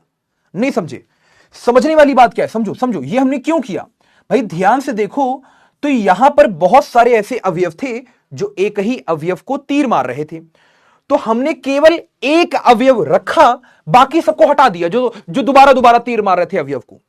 भाई -1 से 1 के बीच में मान लो किसी एक ने तीर मार दिया, तो यार दोबारा क्यों मार रहा है, कोई दोबारा क्यों तीर क्यों मार रहा है? तो हमने उन सबको हटा दिया, फट फट फट फट सबको हटा दिया। तो हमें समझ में क्या आया? हमें समझ में यह आया कि भाई अगर सारे अवयव हटा दोगे मतलब आपने क्या किया, प्रांत काट दिया, प्रांत काट दिया। तो जो अवयव एक ही अवयव को तीर मार रहे थे वो सारे अवयव हट चुके हैं। तो बचा क्या? बचा कि एक का तीर एक को लगेगा। प्रांत को काटने का मतलब है कि एक का तीर एक को लगेगा, एक का तीर एक को लगेगा, मतलब एक एक ही हो चुका है। प्रांत काटने का मतलब है एक एक ही बनाना। और सह प्रांत में आप ध्यान से देखो, तीर कहां से कहां लग रहा था, -1 से 1 के बीच में लग रहा था। बाकी सब तो बेकार था ना हमारे पास, -1 से ऊपर का बेकार था और +1 से नीचे का बेकार था। काट दिया, सह प्रांत काट दिया। सह प्रांत जैसे ही काटा, काट दिया, सह प्रांत काट दिया। देखो प्रांत क्यों काटा? कि 2 या 2 से ज्यादा अवयव एक को तीर ना मारे, केवल एक का तीर एक को लगे, मतलब एक एक ही हो जाए फलन। और सह प्रांत हमने क्यों काटा? सह प्रांत हमने इसलिए काटा कि भैया जो बेकार के अवयव बचे थे ना, जिनको तीर नहीं लग रहा था, उनको भगा दो, सह प्रांत से भगाओ, हटाओ इनको। क्यों हटाओ यार? ये बेकार के अवयव बैठे थे तो ये हमारे पास भैया आच्छादक नहीं बन पा रहा था। क्यों? आच्छादक फलन क्या होता है, ऑन टू फंक्शन क्या होता है? जब सह प्रांत परिसर के बराबर हो जाए। लेकिन यार यहां तो सह प्रांत बड़ा निकल रहा था, परिसर छोटा निकल रहा था। सह प्रांत बड़ा क्यों था, परिसर छोटा क्यों था? क्योंकि यहां पर कुछ अवयव ऐसे बैठे थे फालतू के, जिनको तीर लग ही नहीं पा रहा था। क्यों नहीं लग पा रहा था? क्योंकि साइन जो है ना, साइन एक्स, वो हमेशा -1 से 1 के बीच में वैल्यू देता है। तो 2 को कभी तीर नहीं लगेगा, 1.5 को नहीं लगेगा, 1.7 को नहीं लगेगा, -1.5 को नहीं लगेगा, -2 -3 किसी को तीर नहीं लगेगा। तो हमने कहा यार जो फालतू लोग बैठे हैं इनको भगाओ यहां से। भगाने का मतलब है हमने सह प्रांत दिया काट। हाँ जैसे उसने तुम्हारा काटा था, हाँ उसने तुम्हारा काटा था, याद करो, रोना नहीं। हाँ जैसे उसने तुम्हारा काटा था कितना स्मूथली, तुमको पता भी नहीं चला भाई साहब। हाँ पैसे तुम्हारे कि बाबू 200 रुपया का रिचार्ज कर दो। तुमने कहा अरे बाबू ने कहा है 200 रुपया का रिचार्ज, पापा से मांगे 200 रुपया। खुद के रिचार्ज, खुद के मोबाइल में रिचार्ज नहीं है, उसके मोबाइल में रिचार्ज तुमने करा दिया। और फिर उसके बाद जब तुमने उसको फोन मिलाया रात में तो बाबू का नंबर बिजी आ रहा था। फिर 1 घंटे बाद तुमने फिर मिलाया, फिर बिजी आ रहा था। 2 घंटे बाद मिलाया, फिर बिजी आ रहा था। जब रात को 3 घंटे बाद कॉल बैक आया, तुमने पूछा कि भैया किससे बातें चल रही थी, तुमने शक किया। तो बाबू ने कहा कि हाँ तुम हम पे शक करते हो, अरे मम्मी हम मौसी से बात कर रही थी। मौसी से नहीं बात कर रही थी, समझ जाओ तुम्हारा कट चुका है। तो जिस तरह से उसने तुम्हारा काटा उस तरह से हमने इसका काटा, यस और नो। तो प्रांत को काटने से बन गया एक एकी, सह प्रांत को काटने से बन गया आच्छादक। बात समझ में आ गई? तो इस वजह से ध्यान से देखो, इस वजह से हमने यहां पर भैया काटना पीटना चालू किया। ठीक है, प्रांत को काटा। अब काटना शब्द अच्छा नहीं लगता तो हमने कहा सीमित किया। प्रांत को सीमित किया तो एक एकी, और भैया सह प्रांत को सीमित किया तो अंतक्षेपी। अच्छा अब ध्यान से देखो, अगर हमने सीमित कर दिया है प्रांत को सह प्रांत को तो फलन कैसा दिखेगा? फलन ऐसा दिखेगा, इतना ही भाग तो दिखेगा फलन का, इतना ही भाग दिखेगा। वो भाग यहां पर देखो, वो भाग यहां पर देखो। जब हम -π/2 से π/2 के बीच में सीमित कर देंगे प्रांत को तो फलन ऐसा दिखेगा। अब ध्यान से देखो, तो ग्राफीय विधि के द्वारा आप कहीं पर भी भैया क्षैतिज रेखा बनाओ, कितनी जगह पे काटेगा? एक जगह पे। इसका मतलब ये क्या है? अब बन चुका है एक एकी, यस और नो, यस और नो। अब क्या बन चुका है? एक एकी। अच्छा अब इसका यहां पर ध्यान से देखो, अब ध्यान से देखो, यही बदलाव हमने किए। क्या? -π/2 से π/2 क्या है भैया? प्रांत। और -1 से 1 क्या है? सह प्रांत। तो अब ये पूरा फलन क्या बन चुका है? एक एकी और आच्छादक। अब इस फलन का फटाफट से निकाल लो इनवर्स। तो इनवर्स कोई बहुत भारी नहीं होता। fx अगर साइन x है ना तो इसका इनवर्स क्या होगा? Sine inverse x। मतलब साइन इनवर्स x कैसा दिखेगा? ऐसा, साइन इनवर्स x है। यहां पर केवल साइन इनवर्स लिखा हुआ है। अब ये क्यों लिखा है? ध्यान से सोचो, अगर फलन यहां से यहां जा रहा था और फलन था साइन x, तो अब ये कैसा हो चुका है? ये एक एकी भी हो चुका है और मेरे बच्चा ये भैया आच्छादक भी हो चुका है। तो प्रांत को सीमित किया, सह प्रांत को सीमित किया, तो एक एकी भी हो गया, आच्छादक भी हो गया। यस और नो? अब यहां पर ध्यान से देखो तो एफ इनवर्स कहां से कहां जाएगा, तो मेरे प्यारे बच्चा एफ इनवर्स जाएगा -1 से 1 पहले लिखा जाएगा, और मेरे प्यारे बच्चा -π/2 से π/2 बाद में लिखा जाएगा। यस और नो? तो कितने बच्चे समझ गए कि भैया ये इसकी जगह पे आ जाएगा, ये इसकी जगह पे? कब? जब हम एफ का निकालते हैं प्रतिलोम, यानी कि एफ इनवर्स। तो एफ इनवर्स एक्स क्या बनेगा? एफ इनवर्स एक्स बनेगा हमारे पास साइन इनवर्स एक्स। बात समझ में आ गई? और इसी एफ इनवर्स एक्स को हम कहते हैं साइन इनवर्स एक्स। बात समझ में आ गई? तो अब यहां पर छोटी छोटी बातें हैं जो मैं आपको समझाना चाहता हूं। बहुत सारे बच्चे क्या समझते हैं कि साइन इनवर्स एक्स का मतलब है साइन एक्स की घात -1। ये गलत है, ये गलत है। और कुछ बच्चे ये समझते हैं कि साइन इनवर्स एक्स का मतलब होता है भैया 1/sin x। ये भी गलत है। ना ये इसके बराबर होता है, ना ये इसके बराबर, दोनों अलग अलग बातें हैं।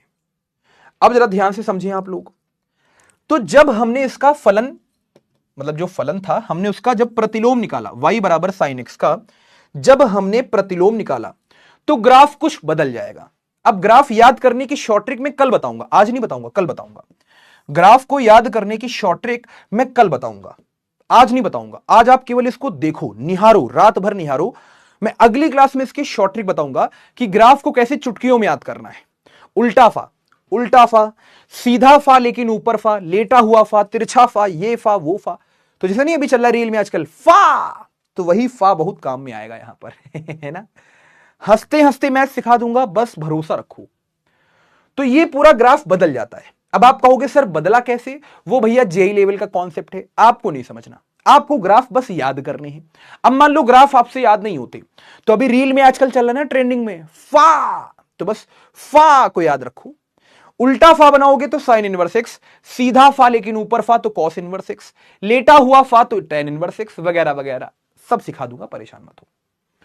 तो अब जरा ध्यान से देखो, यहां पर अगर हम ध्यान से देखें तो ये बात वही लिखी हुई है क्या कि भैया साइन इनवर्स एक्स जो है वो साइन एक्स की घात -1 या 1/sin x के बराबर नहीं होता।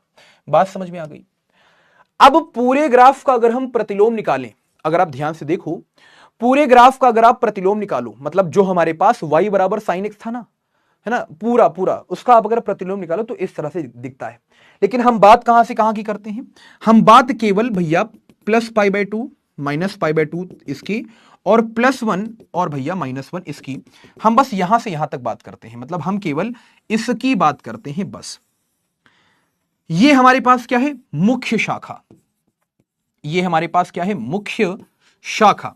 जैसे आप देखते हो ना कि बैंक होती है आपके पास, जैसे एसबीआई की बैंक है, तो उसका हेडक्वार्टर कहां है? जैसे मैं आपको बताऊं, पीडब्ल्यू जो है, पीडब्ल्यू की बहुत सारी शाखाएं पूरे भारत भर में खुली हैं, लेकिन मुख्य शाखा कहां है? दिल्ली में, नोएडा में। तो ऐसे ही आप जब साइन इनवर्स एक्स को देखोगे, अब ये जे लेवल का कॉन्सेप्ट है, बहुत ऊपर लेवल का कॉन्सेप्ट है, आपको इसको नहीं समझना। जब आप साइन इनवर्स एक्स को देखोगे तो इसका ग्राफ कुछ ऐसे आता है, ऐसे आता है। लेकिन हमारा फोकस कहां रहना चाहिए? मुख्य शाखा पे। मुख्य शाखा कहां से कहां दिखती है? -π/2 से π/2 और 1 से लेकर के -1, 1 से लेकर के -1। कहने का मतलब यह है, अब आपको यह समझना था, ध्यान से देखो, अब आपको यह समझना था कि जैसे ही हमने साइन इनवर्स एक्स निकाला तो इसका प्रांत क्या हो गया? -1 से 1। ये देखो, यहां से निकल के आते हैं प्रांत, और जैसे ही साइन इनवर्स एक्स निकाला तो इसका सह प्रांत क्या हो गया बच्चा? सह प्रांत हो गया -π/2 से π/2। लेकिन साइन इनवर्स एक्स कैसा होगा? भाई बनी बात है, अगर साइन एक्स एक एकी है, आच्छादक है, तो इसका प्रतिलोम भी कैसा होगा? इसका प्रतिलोम भी एक एकी होगा, और माय डियर यहां पर आच्छादक होने वाला है। बात समझ में आ गई? भाई बनी बात है, अगर साइन एक्स को हमने एक एकी और आच्छादक कर दिया तो इसका जो प्रतिलोम होगा वो भी एक एकी होगा, आच्छादक होगा। आच्छादक होने का मतलब क्या है? आच्छादक होने का मतलब है कि यहां पर सहप्रांत जो होने वाला है वो भैया क्या हो जाएगा? परिसर के बराबर। यस और नो? अब सह प्रांत परिसर के बराबर हो गया, तो हमने सह प्रांत काट पीट के क्या किया था भैया, -π/2 से π/2। तो अब यहां पर जो परिसर होगा साइन इनवर्स एक्स का, वो क्या होने वाला है, माइनस के π/2 से π/2 के बीच में। बात समझ में आ गई? तो इस तरह से जैसे ये एक कॉन्सेप्ट मैंने आपको समझाया है साइन एक्स के लिए, वैसे ही कॉन्सेप्ट भैया यहां पर सभी के पास आ गए। जैसे साइन इनवर्स एक्स है तो इसका प्रांत क्या होगा, ध्यान से समझो, यहां पर लिखा हुआ है प्रांत और यहां पर लिखा हुआ है परिसर। बात समझ में आ गई? वो पहला वाला क्या था, प्रांत, ये क्या है हमारे पास, परिसर। और यहां पर हमारे पास है मुख्य मान शाखा। यहां पर क्या है हमारे पास, मुख्य मान शाखा। मैंने आपको अभी बताया मुख्य मान शाखा का मतलब क्या है कि साइन इनवर्स एक्स का ग्राफ बहुत बड़ा होगा। आप अगर ध्यान से देखो तो साइन इनवर्स एक्स का ग्राफ बहुत बड़ा होगा। हमें फोकस कहां करना है, हमें फोकस करना है केवल इतने भाग पे। बात समझ में आ रही है? हमें फोकस करना है केवल इतने भाग पे। तो यहां पर भैया प्रांत हमारे पास ये हो जाएगा, परिसर ये, मुख्य मान शाखा ये। अब आपको ये याद करनी है टेबल, बाकी याद करने की शॉर्ट ट्रिक भी है मेरे पास, वो मैं आपको नेक्स्ट लेक्चर में बता दूंगा। अभी लंबा तरीका समझो, क्या कि यहां पर आप ध्यान से देखो तो साइन इनवर्स एक्स का भैया प्रांत क्या होता है, -1 से 1, और कॉस इनवर्स एक्स का भी प्रांत क्या होता है, -1 से 1। पहले प्रांत मैं आपको बता दूं किसके किसके एक जैसे होते हैं। साइन इनवर्स कॉस इनवर्स का एक जैसा, वैसे ही टेन इनवर्स एक्स का और यहां पर कॉट इनवर्स एक्स का एक जैसा। हाँ, यहां गड़बड़ हो गई कुछ, यहां गड़बड़ हो गया है। यहां गड़बड़ हो गया है रे बाबा, हम बताता हूं, 1 मिनट।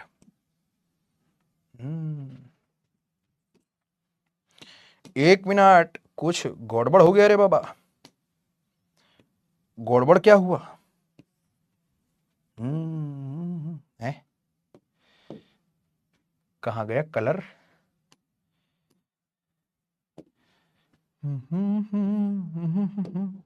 अरे किताबें बहुत सी पढ़ी होंगी तुमने, मगर कोई चेहरा भी हम सा पढ़ा है। अरे पढ़ा है मेरी जान, नजर से पढ़ा है।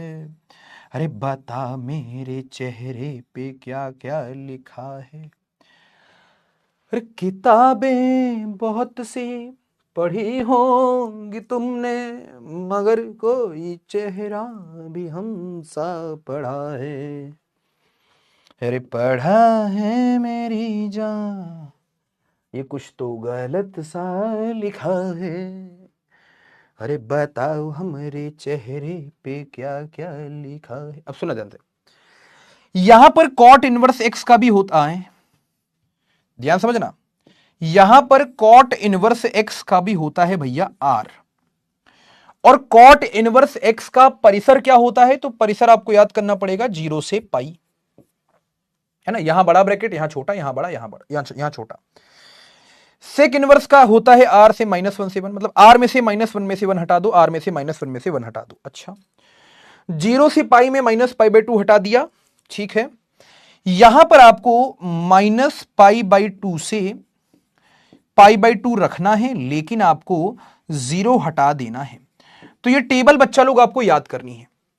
इसमें भी कुछ करेक्शन है, लेकिन मैं बाद में करवा दूंगा। ये टेबल कुछ गलत सी आ गई है। फोकस आपको इतने पे रखना है, डोमेन पे फोकस रखना है, मतलब रेंज पे, प्रांत पे, परिसर पे, बस 2 जगह फोकस रखना है। आपको याद करनी है टेबल, ठीक है, आपको टेबल याद करनी है। तो आज हम लोग यहां पर जैसे ग्राफ में आपको दिखा देता हूं। अब देखो ध्यान से, ये हमारे पास किसका ग्राफ है, कॉस इनवर्स एक्स का ग्राफ है। अब ये ग्राफ कैसा बनेगा, सीधा फा लेकिन ऊपर ही ऊपर वाला फा। अब ध्यान से देखो, यहां पर आप इसको मैं शॉर्ट ट्रिक बता दूंगा, है ना। यहां पर अगर आप टेन इनवर्स का ग्राफ देखो तो लेटा हुआ फा, नीचे से ऊपर जाता हुआ फा। सेक इनवर्स एक्स का क्या बनेगा, ऐसे ऐसे, ये सब मैं आपको बता दूंगा। कॉस इनवर्स का बनेगा ऐसे और ऐसे। बात समझ में आ गई? जैसे कॉट इनवर्स का बनेगा हमारे पास ऐसे। तो ये बहुत बेसिक बेसिक सी बातें हैं जो मैं आपको याद करना सिखा दूंगा अगले लेक्चर में, ठीक है, कोई दिक्कत नहीं। चलो, अब हमारे पास जैसे कुछ सवाल यहां पर आते हैं, अगर हम देखें तो कुछ सवाल जैसे हमारे पास यहां पर आते हैं। सबसे पहले यहां पर अगर आप ध्यान से देखें, कुछ सवाल हमारे पास आते हैं, हम फटाफट उसको डिस्कस करते हैं। जैसे ये देखो, ये सवाल आता है, अब ध्यान से सुनना, जल्दी से मुझे बता दो क्या यहां तक की बातें क्लियर हो गई हैं? तो यहां तक की बातें आप खुद से पढ़ना, जो मैंने आपको समझाया। कुछ सवाल है, मैं आपको करवाता हूं। जैसे यहां पर कॉस इनवर्स में कॉस 7π/6 है, तो बहुत बच्चे यहां पर गलती क्या करते हैं, ध्यान से समझो। कॉस इनवर्स में अगर कॉस थीटा लिखा हो तो सीधे बच्चे इसको काट देते हैं, आंसर आता है थीटा।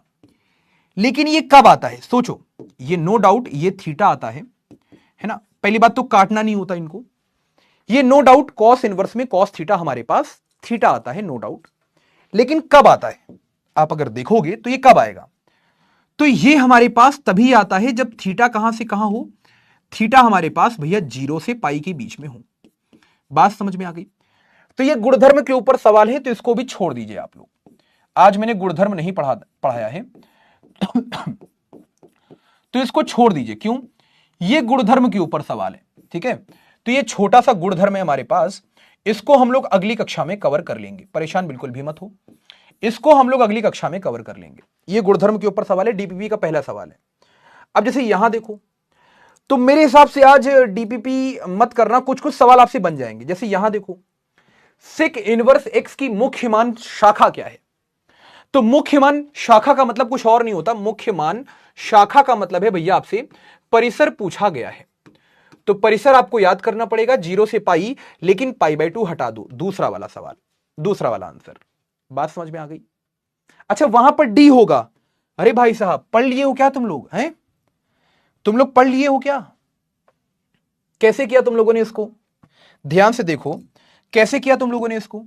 तो भैया कॉस इनवर्स था। अब जिन बच्चों को नहीं समझ में आया परेशान मत हो, जब मैं गुणधर्म पढ़ा दूंगा तब मैं आपको बता दूंगा कैसे किया। कुछ बच्चों ने, जैसे आंसर आप जानना चाहते हो, तो हमने यहां पर कॉस इनवर्स में कॉस, इसको हमने लिखा पाई प्लस भैया π/6, पाई प्लस π/6, क्योंकि 7π/6 क्या होता है? Pi plus π/6। Cos pi plus theta क्या होता है? माइनस का कॉस थीटा। तो यहां पर कॉस इनवर्स में क्या बन चुका है? माइनस का कॉस π/6। अच्छा, माइनस बाहर निकलेगा तो पाई के साथ निकलेगा, तो पाई माइनस का हो गया कॉस इनवर्स कॉस π/6। तो भैया यहां पर कॉस इनवर्स कॉस कट गया, अब कट गया, लेकिन काटना नहीं, आप ऐसे लिख दो। अब यहां पर हो गया पाई माइनस का π/6, तो आंसर आया 5π/6। चपड़गंजू, सेकेंड आंसर होगा, डी वाला नहीं होगा। देखो कुछ गुणधर्म है हमारे पास। गुणधर्म क्या है कि अगर साइन इनवर्स के अंदर माइनस का एक्स होता है तो माइनस बाहर निकल आएगा, तो माइनस का साइन इनवर्स एक्स। लेकिन अगर कॉस इनवर्स के अंदर माइनस का एक्स होता है तो यहां पर माइनस बाहर निकलेगा तो पाई के साथ निकलेगा, तो pi minus cos inverse x. बात समझ में आ गई? ये भी हमारे पास क्या है? गुणधर्म। तो गुणधर्म मैंने आपको नहीं पढ़ाए हैं, जैसे पढ़ा दूंगा तब आपको बेहतरीन तरीके से क्लियर हो जाएगा। आज का समय प्रांत परिसर में ही चला गया। जैसे इस सवाल को देखो आप, तो साइन इनवर्स माइनस का 1/2 है। अब ध्यान से देखना, साइन में यहां है π/3, माइनस में साइन इनवर्स, और यहां पर क्या है? माइनस का 1/2। अब देखो, अभी मैंने आपको क्या समझाया, साइन के इनवर्स मतलब साइन इनवर्स के अंदर माइनस का मतलब है माइनस बाहर आ जाएगा, तो माइनस माइनस क्या हो गया? प्लस हो गया। तो यहां पर साइन π/3, फिर माइनस माइनस प्लस, तो साइन इनवर्स 1/2। अब जरा ध्यान से,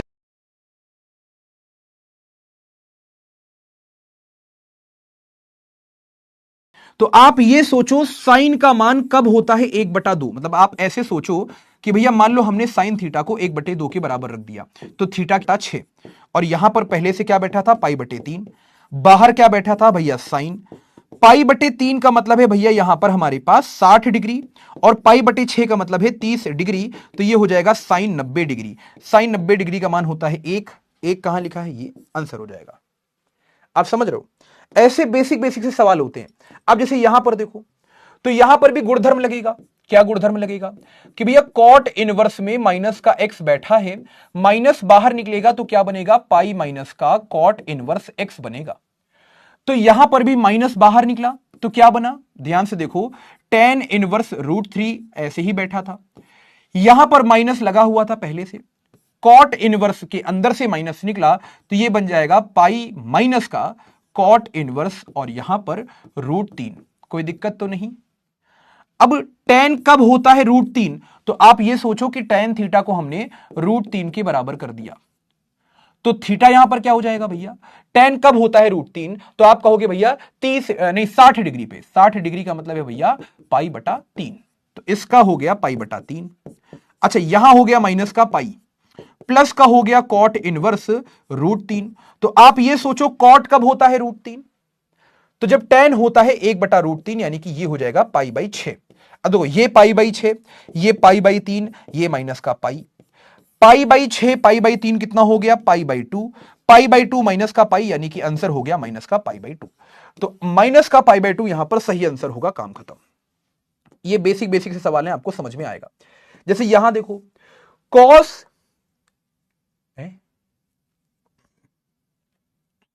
कॉस एक मुख्य मान का मतलब है आपसे परिसर पूछा जा रहा है, तो परिसर कहां से कहां होता है भैया, इसका 0 से पाई में होता है। लेकिन ये सवाल ये कुछ अलग सा लग गया है, cos e की पावर इनवर्स x, अभी छोड़ देना, इसको हम बाद में बताएंगे, ठीक है, इसको छोड़ दीजिएगा, ये थोड़ा सा अच्छा सवाल हो गया, इसको हम बाद में बताएंगे, ठीक है। cos का कहां से कहां होता है, 0 से पाई में होता है, लेकिन ये कुछ अलग सा सवाल हो गया, इसको छोड़ दीजिएगा। अच्छा जैसे साइन इनवर्स का डोमेन क्या होता है, तो मैंने आपको बताया है -1 से 1 में होता है। फिर वैसे ही ध्यान से देखो tan इनवर्स x का परिसर क्या होता है भैया, यहां पर tan इनवर्स x का परिसर होता है -π/2 से π/2, लेकिन ब्रैकेट नहीं लगेगा, छोटा ब्रैकेट लगेगा। अब जैसे ये देखो, ये 2022 में आ रखा था कि cos इनवर्स 1/2 का मुख्य मान क्या है, तो कितने बच्चे समझ गए, cos इनवर्स 1/2 को आप थीटा के बराबर रखो, cos इनवर्स को इधर भेजोगे तो क्या बन जाएगा, cos थीटा बन जाएगा। cos थीटा मतलब कब होता है 1/2 के बराबर, तो आप कहोगे भैया 60 डिग्री पे, मतलब π/3 पे, तो इसका मान क्या हो जाएगा, सिंपल π/3 हो जाएगा, तो π/3 सही है।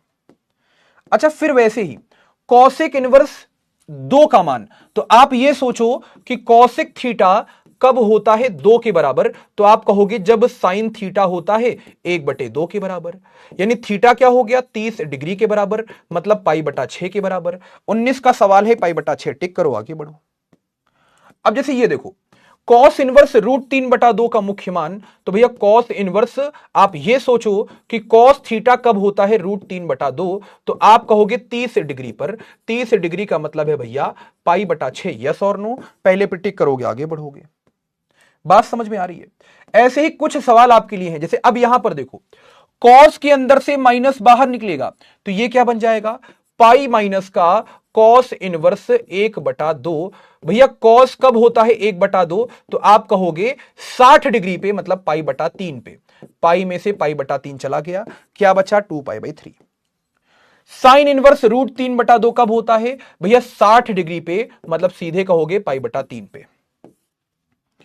यहां पर कॉट के अंदर से माइनस बाहर निकलेगा, तो क्या बन जाएगा, पाई माइनस का कॉट इनवर्स √3।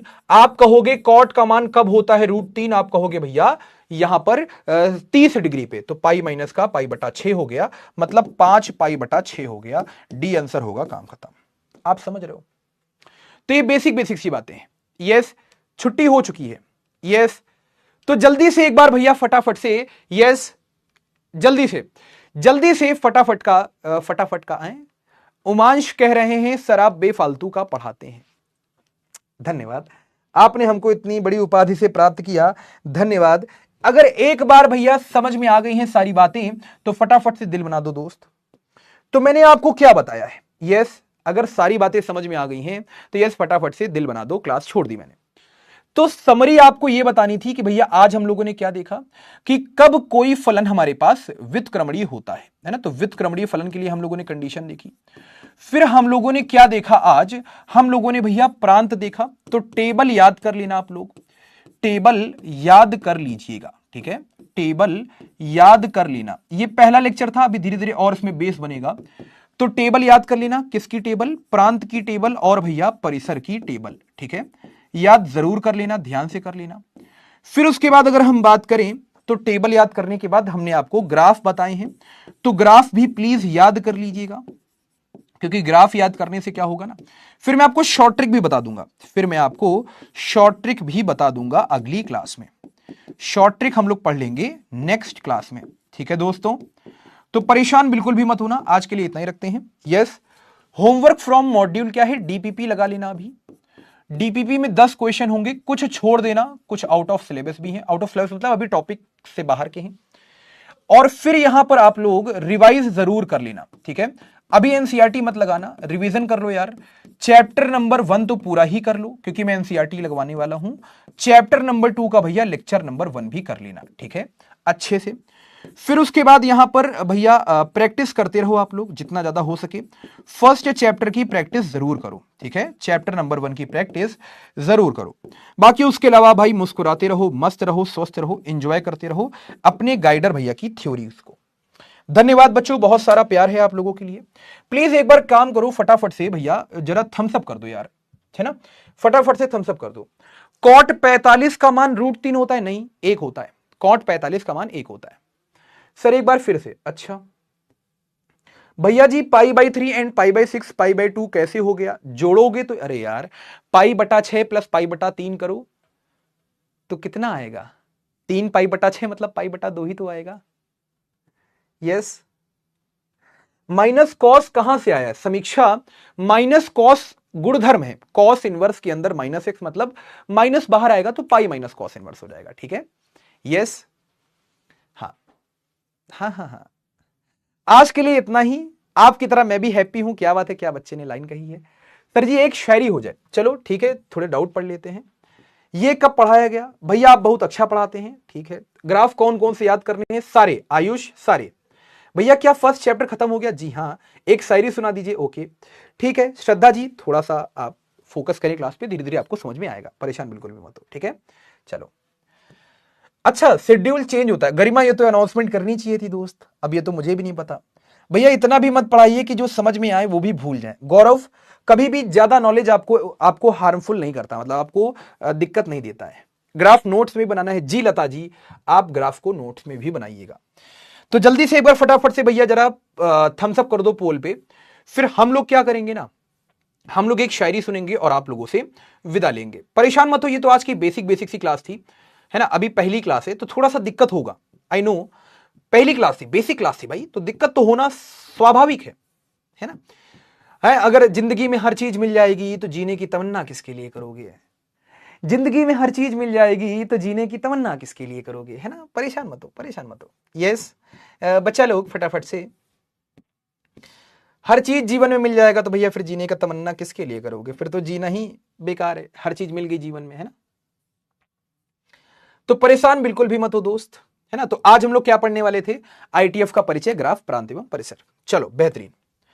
तो यस, कितने बच्चों ने थम्स अप किया है देख लेते हैं। हाँ भाई, शो रिजल्ट। 95% बच्चों ने, कुछ बच्चे नाराज हैं, चलो कोई नहीं। तो एक शायरी है कुछ इस प्रकार से कि कोई नहीं है मेरे साथ देख लो, क्या कि खाली पड़े ये मेरे हाथ देख लो। वाह वाह करते हुए जाना, क्योंकि शायरी के बाद क्लास खत्म कर दूंगा मैं। क्या गुणधर्म अगली क्लास में पढ़ाऊंगा। क्या कि खाली पड़े ये मेरे हाथ देख लो, कोई नहीं है मेरे साथ देख लो। कि खाली पड़े ये मेरे हाथ देख लो, कोई नहीं है मेरे साथ देख लो, और हमने जिसे उम्र भर जी तड़प कर चाहा। कि खाली पड़े ये मेरे हाथ देख लो, कोई नहीं है मेरे साथ देख लो, और हमने जिसे उम्र भर जी तड़प कर चाहा, वो जाते जाते कहे गए लो अपनी औकात देख लो। वो जाते जाते कहे गए लो अपनी औकात देख लो। बस उसी के लिए मेहनत कर रहे हैं, वही औकात बदलने के सपने जो हैं हमारे, उसको हम साकार कर रहे हैं। इतनी मेहनत करेंगे कि जिन्होंने कहा था ना कि भैया अपनी औकात देख लो, उनको हम दिखाएंगे कि औकात क्या होती है। इसी के लिए आप लोग बस पढ़ते रहिए, मुस्कुराते रहिए, स्वस्थ रहिए, मस्त रहिए। तो आज के लिए इतना ही रखते हैं। आपकी तरह मैं भी खुश हूं, जैसे आप खुश हैं मैं भी खुश हूं। बस इसी तरह से आनंद लेते रहिए क्लासेस का। अच्छे से रोज क्लास में आइए, नोट्स बनाइए, रिवीजन करिए, DPP practice more and more. आप खुद मैथ्स में 100 में 100 स्कोर कर ले जाएंगे। तो आज के लिए इतना ही रखते हैं दोस्त, मिलते हैं नेक्स्ट क्लास में। तब तक के लिए टाटा बाय बाय, जय हिंद, मुस्कुराते रहिए। कल रिजल्ट आने वाला है, ज्वाइन करिएगा। रिजल्ट बहुत बेहतरीन होने वाला है बच्चों का। आप खुद देखिएगा कि गाइडर भैया की मेहनत कितनी ज्यादा सफल होती है कल। सभी बच्चों को नमस्कार, बहुत सारा प्यार, बहुत सारा आभार, बारंबार love you, tata bye bye, जय हिंद। मिलते हैं अगली क्लास में, तब तक के लिए